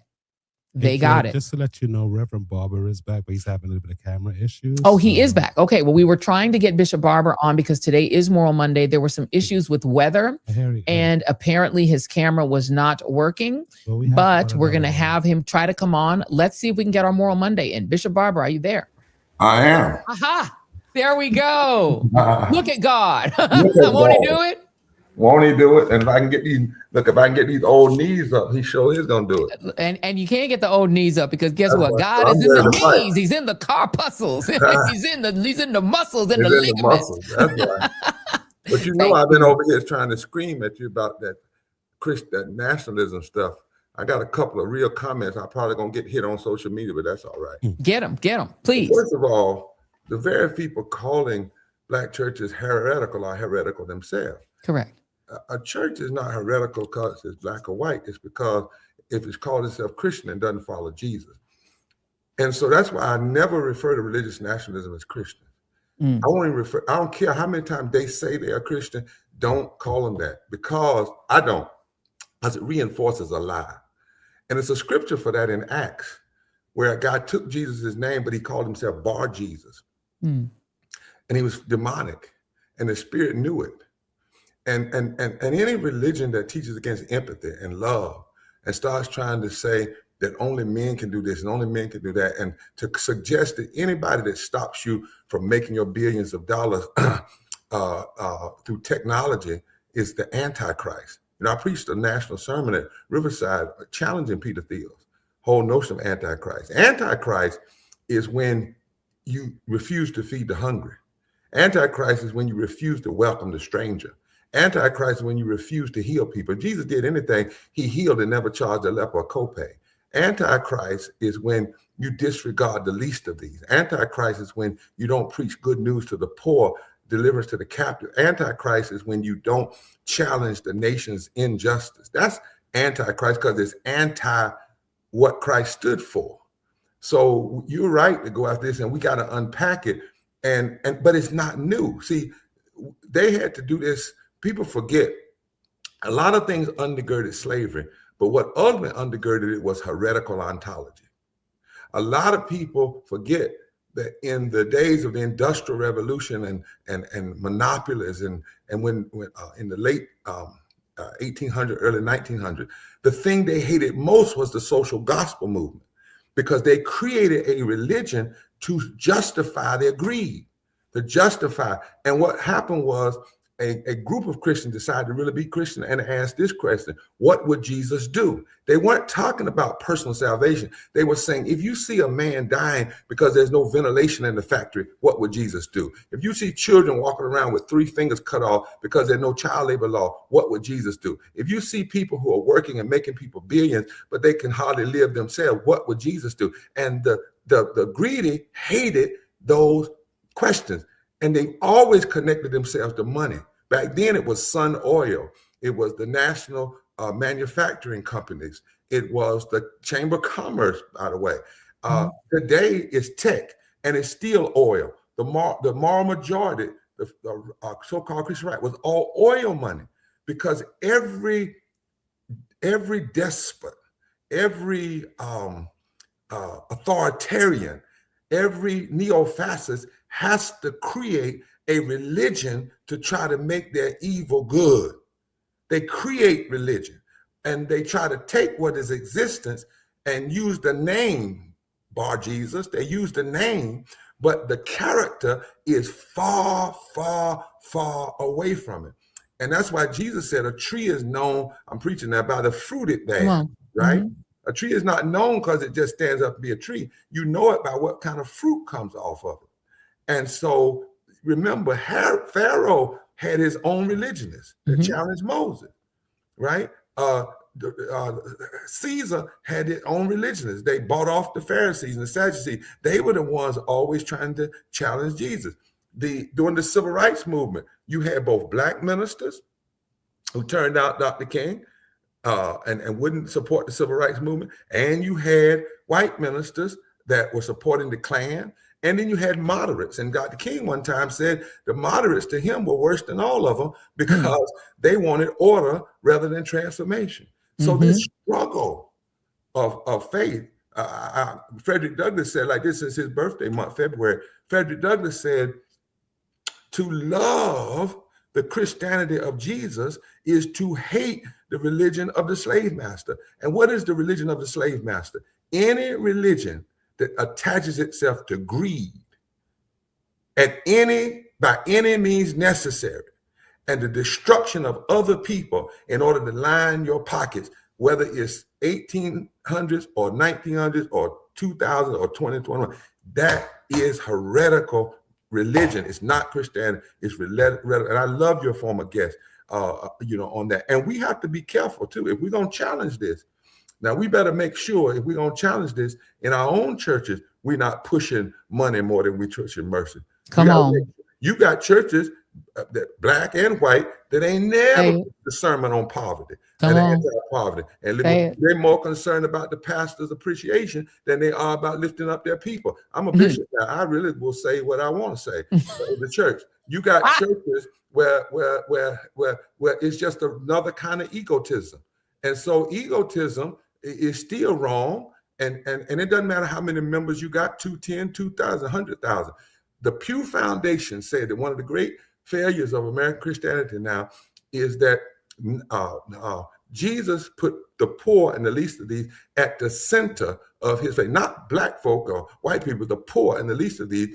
And they said that when you they looked at 50,000 sermons, and the poor and the least of these were mentioned less than 1% of all the sermons preached in the American pulpit. I have to play this for you. We played it already, Bishop, but you know, and I'll say before I play it for you, Jason, I'm going to play E1 one more time. Just I'm not going to play the whole thing, not the whole thing, but just the start of it. But not yet. Hold on, give me a second. But you know, the reason that Robbie Jones and I, who are as you know, we're doing this series on white Christian nationalism, and I presented that to him. And he said the reason that he calls it white Christian, first of all, he specifies it's white Christian because there's a very different black Christian, a white Christian church. They're very different. And the white Baptist church, as you know, as you've said, was formed literally to defend slavery. Like the Southern Baptist church, that was their purpose, right? To defend slavery. But he doesn't want his fellow white Christians to ever walk away from their own responsibility for what these people are preaching. He feels, as himself being a Southern Baptist, that they need to face it, and he doesn't want them to get away from it being attached to what they call Christianity. Your thoughts? Yeah, let me add one thing to that. Sure. I understand why he puts the adjective on it, white Christian. And we always put the asterisk. Right. He put that up. So I get that. And I understand the difficulty because they use it, you got to call. But this is my point I want to make as a theologian, as a public theologian. Just because a church is a black church doesn't mean it's preaching the theology. James Cone said that the black theology he preached and taught was often not promulgated in the black church. Don't forget, it was Dr. King, the National Baptist Convention, that put Dr. King out. So there is a prophetic sense that there's a critique coming of the church itself, right? And this when they used to have the prosperity gospel churches, that's heretical. What we need to remember is that in the 1800s, by 1848, every church denomination split over slavery. Every one of them. You had the American Baptist, you had the Southern Baptist. So that's why, for instance, I don't say white church. Somebody asks me, what do you think about the white church? Well, when you look at the UCC church or the Disciples of Christ that I'm a part and others, there are a lot of pro-justice loving, Jesus loving churches that happen to be predominantly white. The problem is we're still, the most segregated hours is 10 and 11 o'clock. But here's the point. The point is, it's the theology, Joy. It's the and remember, and I have to bring the criticism both ways. There's a book out about the real history of civil rights by Jean Theo Harris. She talks about how in Montgomery, only 12 churches got involved. A lot of them didn't. It was a remnant. It's always a remnant. But the greater damage of this so-called white religious nationalism or Christianity, the greater damage is the money that's behind it, right? Oh, yeah, absolutely. There's one thing to have a church that may happen to be, quote unquote, predominantly black, and all they're concerned about is a praise party and a little shout and not social justice. It's another thing to have a religious nationalist so-called Christian church that's got the kind of funding and backing and political power, right? That they can just feed that lie and sow that lie. So I agree with my brother that it's required of brothers and sisters in the quote unquote white churches, Southern Baptist, these other, to challenge.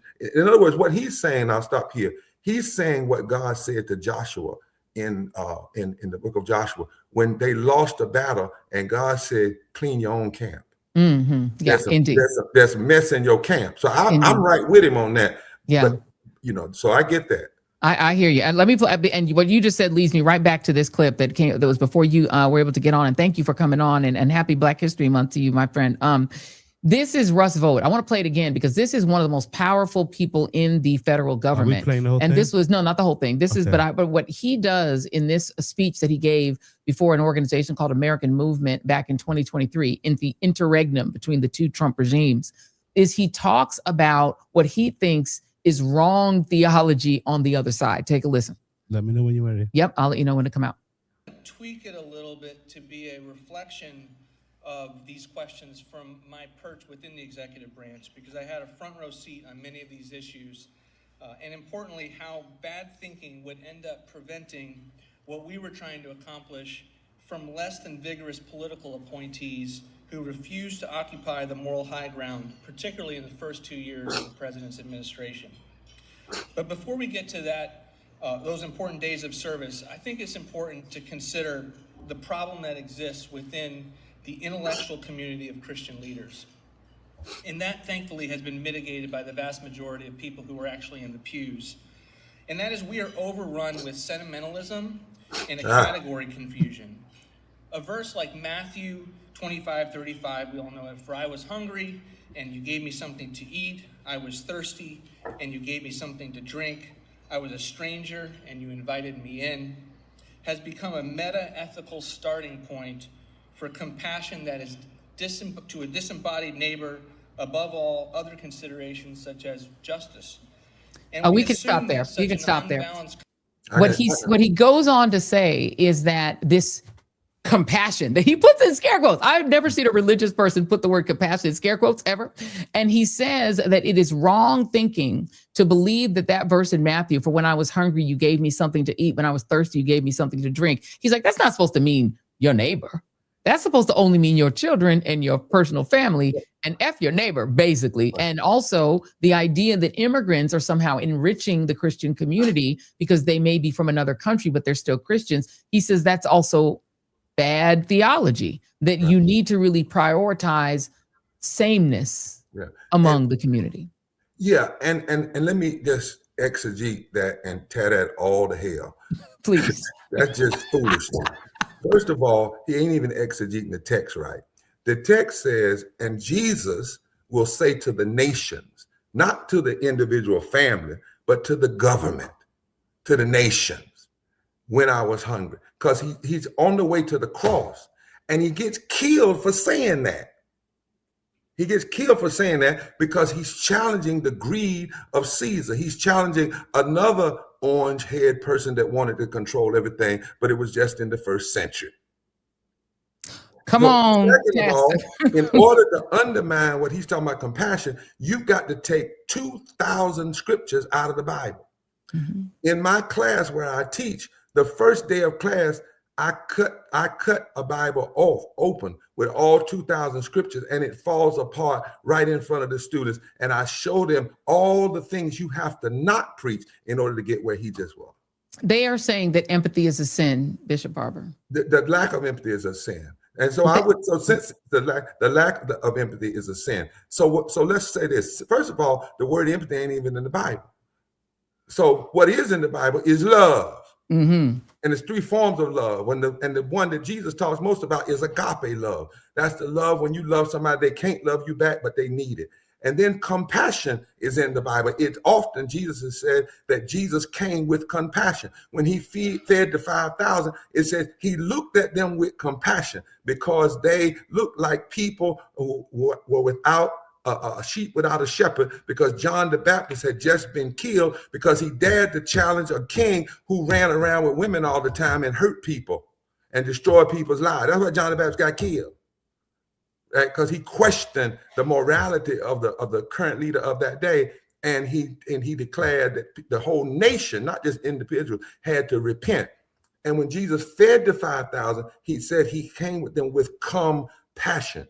Compassion. You come with a passion to use your power, not to hurt people, not to beat up on people, but to lift the community. This idea of you only concerned about your family. Okay, you want to say family? Well, guess what? When you become a Christian, you recognize the whole world as your family. You recognize other Christians as family. So if you want to say just take care of your family, it doesn't mean just your mama, your daddy. Even Jesus said, and he said, I'm not just, when they asked him, who was his mama? Who was his daddy? He said, those who do the will of the Lord. But in another place, Jesus let us know that when it comes to the love of God, God lets the sun shine on the just and unjust. Oh, I wish I could get him in a room. We might get him saved. If I could just get him in a room with a Bible. I don't even want no theological book. Just give me a Bible. I don't want none of the past theologians. Just give me a Bible. Just give me the gospel. He can have the whole rest of the Bible. He can have the other 62 books of the Bible. Give me the gospel, and he might get saved. He might.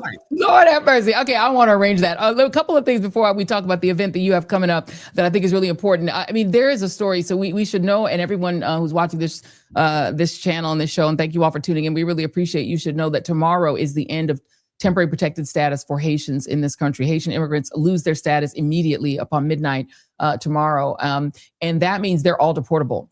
And that revelation in places where there are significant numbers of Haitian immigrants who've been in this country, in many cases, some cases for decades, for over a decade in some cases, or since 2010 when there was a big inrush of people. A lot of them work in the home healthcare industry. A lot of them are taking care of elders, of elderly people. And the elder care profession is overrun with immigrants. It's actually, I think, almost majority immigrant. It would collapse as a business without immigrants.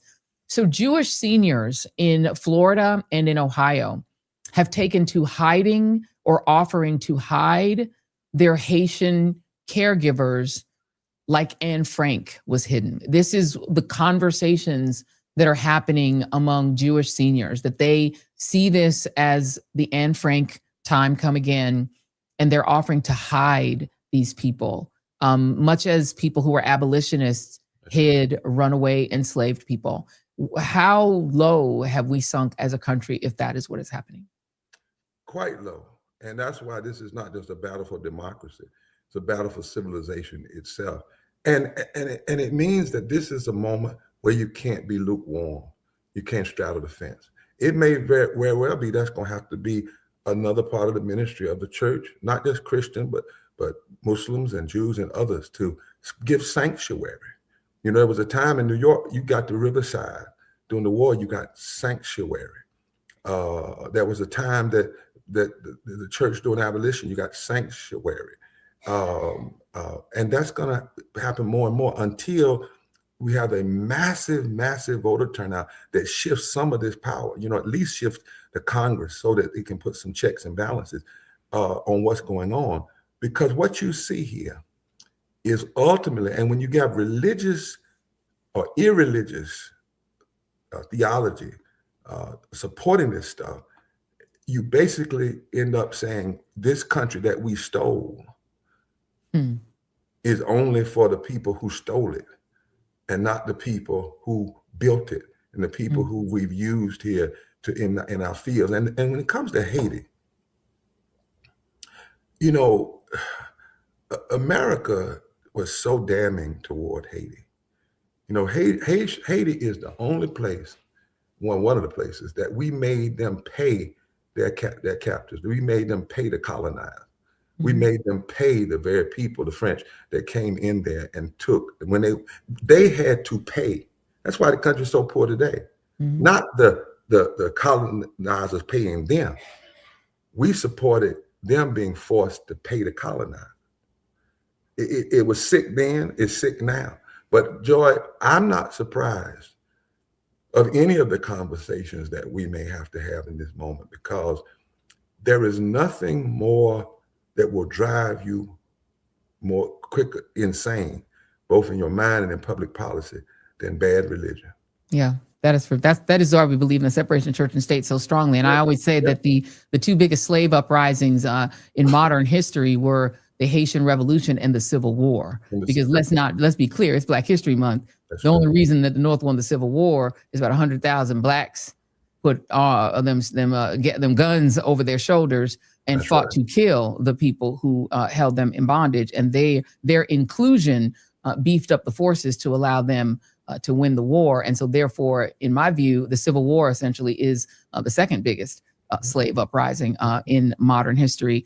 The greatest fear, the Toussaint Overture, people did not want Black people, the slave master did not want Black people to hear about the fight of Toussaint Overture and others hey, that's a whole nother show. Oh, no, absolutely. I believe the second Fugitive Slave Act was triggered by Toussaint Louverture because, it was already in the Constitution. When they saw Toussaint Louverture overthrow the French government, first of all, it scared the French so much they left the hemisphere and sold Thomas Jefferson 40% of the current United States, which would not be the United States, but for Toussaint Louverture overthrowing that Haitian government. It scared the French back to France. And they were like, Napoleon was like, take this land, we're out. And that's how we got Montana. That's how we got the rest of the Western United States. But it also caused them to pass barbaric laws even more barbaric laws than they already had against slaves being able to read, being allowed to learn to read. Part of those laws are because of that, and they passed an even stronger Fugitive Slave Act, the last of which, for the chat who are in Black History Month mode, was in 1850, 15 years before the Civil War. So less than 15 years before the Civil War, they were passing Fugitive Slave Acts almost up to the Civil War because they were so terrified that when anyone even thought about doing something in this country, and so many did, there were so many slave uprisings. We got to get Michael Harriot on here to talk about them. They would put those slave uprisings down with so much violence and brutality that the lynchings that took place after the Civil War were just reenactments of the horrors that they were already doing. They were already used to hanging Black folks, men, women, children, pregnant women, burning people alive, all of it, shooting people and burning them in the street. They were doing all, I mean, these people were terrorists. Let's just be clear. Slaveholders were terrorists. And claimed they were doing it in the name of God. They were literally driven insane and inhumane by bad theology and immoral exegesis. It's a sickness. Yes, it is. Heretical ontology is what we call it. When you suggest that we're going to do all of this and God ordained it. It's the reason that what is being done to Palestinians in the West Bank is the same kind of evil. They're saying, well, God said, I can have your farm. Right. I just came from Toledo and your farm is mine. Put a gun in your face and take it. Anytime somebody says God said I could do it, be very skeptical because they're probably just trying to steal from you. Bishop, talk about the event that you have coming up, which we got. This is E3, Jason, whenever you have it. We got a flyer that we are also going to distribute to make sure people know you've got something coming up. Good brother, what is it and what can we expect and how can we participate? Trump called into North Carolina and told the MAGA legislature out in public, go get the 1st Congressional District and take it. And the people there and all over North Carolina said, no, because the 1st Congressional District was the last district to produce an African-American in the United States Congress after Plessy versus Ferguson. They kicked him out in 1901. It took us 91 years to get a new person, Eva Clayton. It's always been a district where the people, Black and white, have elected candidates, predominantly Black, mostly Black candidates, who care about people, who care about healthcare, who care about farmers, who care about living wages. And when they did that, it did not tear the people down. It caused the people to say, stand up. So we decided in February, Frederick Douglass' birthday, on Valentine's Day, 3 days before, on the 11th, right in the middle of early voting, same-day registration that we won back in 2007 when we mobilized people, that we're calling for the This Is Our Selma. It's time to love forward together. We're going to take over the streets and the roads for 3 days, walking from Wilson, North Carolina at St. James Christian Church, where my wife is the pastor, on Martin Luther King Courtway, all the way to Raleigh, 15 miles a day. And then on Saturday, we're going to have a massive People's Mall March on Raleigh and mobilization that's going to launch our micro mobilization county by county by county. Joy, what we've learned since then is that they based this gerrymandering. They didn't wait till the 10-year cycle, but they based it on only 40-some% of the vote turning out. So if the vote goes higher, it messes up their numbers. They've also, by trying to take from the East, have opened up a district in the West and several other districts. So actually a massive movement vote.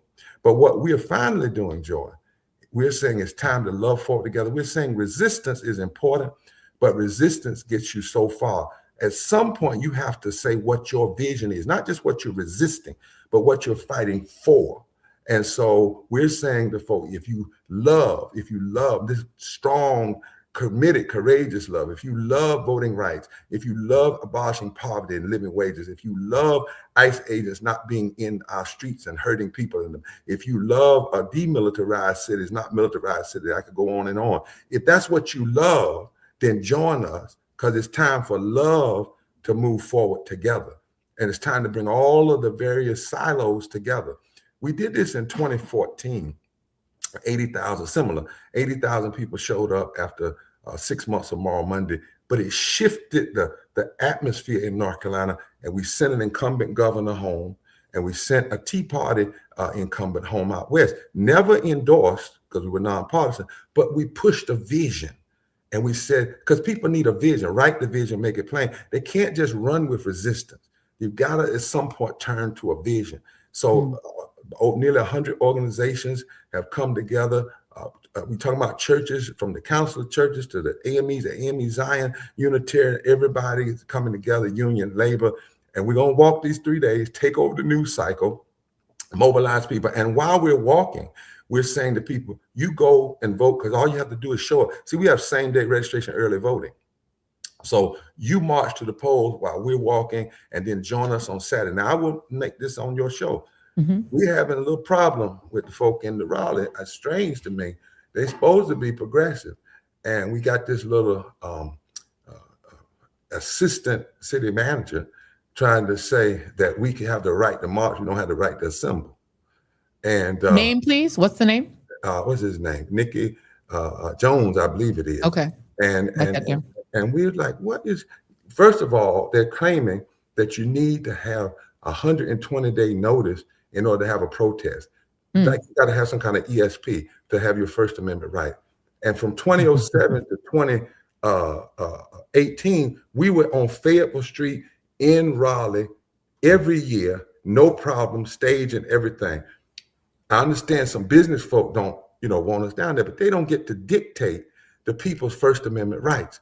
So if we have to go to court, we go into court. I'm announcing tomorrow in a press conference, because it doesn't make sense, and it surely doesn't make sense in a quote unquote progressive community. Now we know that the mayor is with us, it's an administrator and some other folk. We believe it's going to work out. If not, we're going to court. But we will be marching on the 14th, and we will be having this massive rally on Valentine's Day. And Joe, if you want to call the city of Raleigh and ask them what the problem is, because you'll be there too, and others going to be there. Ask them, why is it that you're trying to tell folk they're having a parade? This is not a parade. Right. We don't, why do you, we tried to apply for a permit weeks ago. Why are you trying to tell us we can't set up a stage? You can put thousands of people in the street, but in these times, as crazy as people are, and mean as people are, you don't want us to have the sound and the Robotrons up to control the crowd and let people know what's going on. It's going to happen, but it's just ridiculous that you got to waste time on this kind of foolishness. And The name is Mickey Michael Mickey W. Jones. I believe Mickey Jones, or Mickey Jones. It might be Junior. Mickey, let me look. Come on, family. Let's help. We're gonna make sure that we find out the name of that person. We will be putting it out on the Substack. We'll make sure you guys have a number where you can call, where you can encourage this person and always be polite, very persistent and polite. And I think he's black. He's like us, but he doesn't understand that a rule doesn't trump. Lord have mercy. A rule doesn't nullify the Constitution. That is correct. Does not nullify the Constitution. And we've always been nonviolent. We've always been focused. But we want a space where all the people are out in front so we can see, protect the folk. We're not going to be in some back street somewhere, behind some building somewhere. We're fighting for our First Amendment right. It's going to work. And it's going to be, and who wants to resist love? Love moving forward together. It's going to be everybody, young, old, gay, straight, trans, black, white, Asian, Native, everybody, clergy, everybody. So come on, folk, family, tell folk in North Carolina. And if you're not in North Carolina, come, because what we believe, lastly, is that this is what we need to be doing in every state. We need to be having love forward together, massive mobilization, and then use it to do micro mobilization down to the county. Quick fact, and I'm through, George. In that same district, Trump won by 11,000 votes. 185,000 people in that district didn't vote. There you go. You see what I'm saying? In North Carolina, he won by 183,000 votes. 1.2 million poor, low-wage people didn't vote. 400,000 black people didn't vote. We got to take our power. This him? I haven't seen him. I haven't been in a meeting. Maybe, We're gonna do a little, make sure that this is the right person. His name is Nikki Jones. If this is the correct person, he's an assistant city manager in the city of Raleigh. We're gonna encourage him in good love on Black History Month, and in love, and we're gonna be loving and we're gonna be polite. But we're gonna ask you all to jump in and make sure we have to be polite, and always polite. We look. The readers are always nice. We're always friendly. We're fun, and so that way everyone loves being around us because we're lovely and wonderful people, and we're never rude. But we are persistent. Bishop William Barber, happy Black History Month, brother. It is always a pleasure, and happy Moral Monday. I hope we look to see you in a few weeks. Take care. Amen. Absolutely. Thank you so much. All right, you guys, we're going to get to our moment of joy. Thank you all for staying with us a tiny bit over time. We started a little late, so we're ending a little late, but you know what? It has been such a blessing to be with you guys. I want to let you all know that if you like, people are loving my fit. If you love my fit, this is a super, super, super cute little thing. It's got like lots of writing everywhere. You want to stand up real quick? Let me stand up and see if you guys can see it. Your head gonna go off camera, but you can stand up. Yeah, I'll stand up here, and then on the back, if I can turn the other way, so you let me don't turn mess the your other way, so microphone I don't up. mess up my thingy here. And it says FDT, and it's got a little cartoon person me on the back. Okay, be careful, don't fall off that. Let me not chair fall now. off. There you go. So that is the fit. It is available at the Joy Reid It's at shop the at shop, guys. shop.joyannereid.com. But we're also making sure that because it's Black History Month, we save a little bit of money for y'all. So if you all buy anything, not just this fit, but anything else that you would like or enjoy having in your collection, There it goes on screen. there you go. If you just do the code BHM 100 for 100th and for the 100th birthday of Black History Month, you put in BHM 100, you get 25% off anything you buy. Anything you buy, whether it's a mug. This is my favorite, one of my favorite. I drink out of this one because I'm in like perimenopause and I eat a lot of water. Anything you want, you can absolutely do that. We appreciate everybody for always tuning into the show. Thank you. We are so excited about our moment of joy. I actually have two of them, but my first moment of joy is the return of a sweet little 5-year-old boy. Just an adorable child. His name is Liam Canejo Ramos. You guys remember him, little Liam, the little boy with the blue little hat. He had the little Spider-Man backpack, and the bad guys came and kidnapped him and his dad. Okay, his dad, his name is Adrian Alexander Canejo RS. They have been released. They are free. Liam is home. He's back in Minneapolis. He can go back to school. He was super traumatized, but our friend, Congressman Joaquin Castro, working together with other Democrats who are also helping out, obviously, as well. And Ilhan Omar is his congresswoman. So the Congress people, both Ilhan Omar and Joaquin Castro, they won, y'all. They went and got baby Liam and his dad, and he got to fly. Here it is. Let's play the video. This is super cute. There he is in his adorable little blue hat. You can see him being picked up. He's there. He's meeting at the airport with Congresswoman Castro, and there you go. And with Omar, and he got to get his wings. He got to sit in the front of the plane. They gave him his wings. So he's now officially a real pilot, a real life pilot. He's only 5. He got treated special. He got to sit in the captain's chair and get his little wings. He's the cutest little monster in the world. He's so cute, but you he's see the nationality of the pilot. Yes, Representation matters. DEI, yes, dominant, entertaining, and individual. What do we love DEI, but yes, there is a Latino pilot, which was perfect. He's been through a lot, but God bless you, sweet Liam. We're so excited that he is home. So that is our moment of joy number 1. Moment of joy number 2 is where we kind of started the show. Our friend Don Lemon, who will, again, as I remind you guys, be on Jimmy Kimmel's show tonight. He's still in California, where he's had a great time at the Grammys after all the trauma he's been through as well. Different trauma from Liam after being arrested by the regime.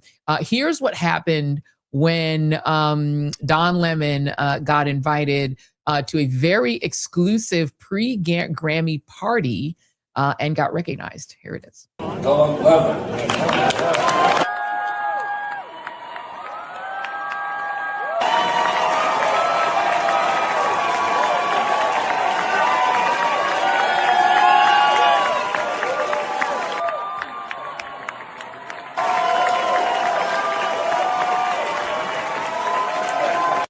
You can see his husband, Tim, there holding up the phone. People have been circulating pictures of the two of them with the bodyguard theme because Tim is like right by his side, standing by him. He had a great time. I was on his show earlier today, as you Lemonheads know, and we talked about it. And he talked about the fact that they just kept clapping. And he's like, it's that awkward thing where, oh my God, they're still clapping. They won't stop clapping. My interview earlier today on the Don Lemon Show, we're going to post it as a shortly on this channel. Love to all of you. Thank you all for hanging in there with us. Happy Monday. Happy Black History Month. If you want to buy anything, don't forget, put in that little code. Make sure you get your 25% off. BHM100 to get your discount. We are going to talk Epstein files on Wednesday. We're bringing on maybe the most read in person who has been going through all these Epstein files. We're going to get into it. Steve Bannon's implication in it all of the academics that were playing ball with him from Harvard on, what was Bannon doing. We're going to dig into all of that stuff. Joy, that is coming up on Wednesday. Can I just Yes. interject one more time, Please. guys? I'm about to put this QR code back on screen Yes. for the NAACP. Could you guys please take a photo of that picture on the bottom right of your screen and go ahead and vote, please? Go ahead and take a vote for us. We'll be very happy if we win this award. We're excited. Very The NAACP Image excited. Awards is in like 3 weeks. I think it's the last Friday or Saturday in February. So we're super excited about the nominations. Thank you all so much for your support. We love you guys. Thank you for supporting Thank you all for supporting independent media. Independent media is where it's at. Don Lemon's case is showing us the First Amendment matters. We've got to support Georgia Fort, Don Lemon, all these independent journalists. Support the Minneapolis 9. Support the Minneapolis 9. If they've got GoFundMes, legal defense funds, get in there, support them. Do what you can to the extent that you have the limit to do. Don't put yourself in the poorhouse, but do what you can to support the First Amendment, even if all you do is just like and subscribe and share. That is more than enough. We love you guys, and we'll see you on the next The Joy Reid Show. Getting back to the basics, grassroots level. Let me dig a little deeper with the shovel. Plenty can't tell the forest from the trees, and I'm hard to detect, like a black hole in the dark. Injustice anywhere, it's a threat to justice everywhere. Let me make this clear, I got a bone to pick, and I'll never fear the threat of poverty. They don't want to talk about it, they rather party, so I'm a real talk about it.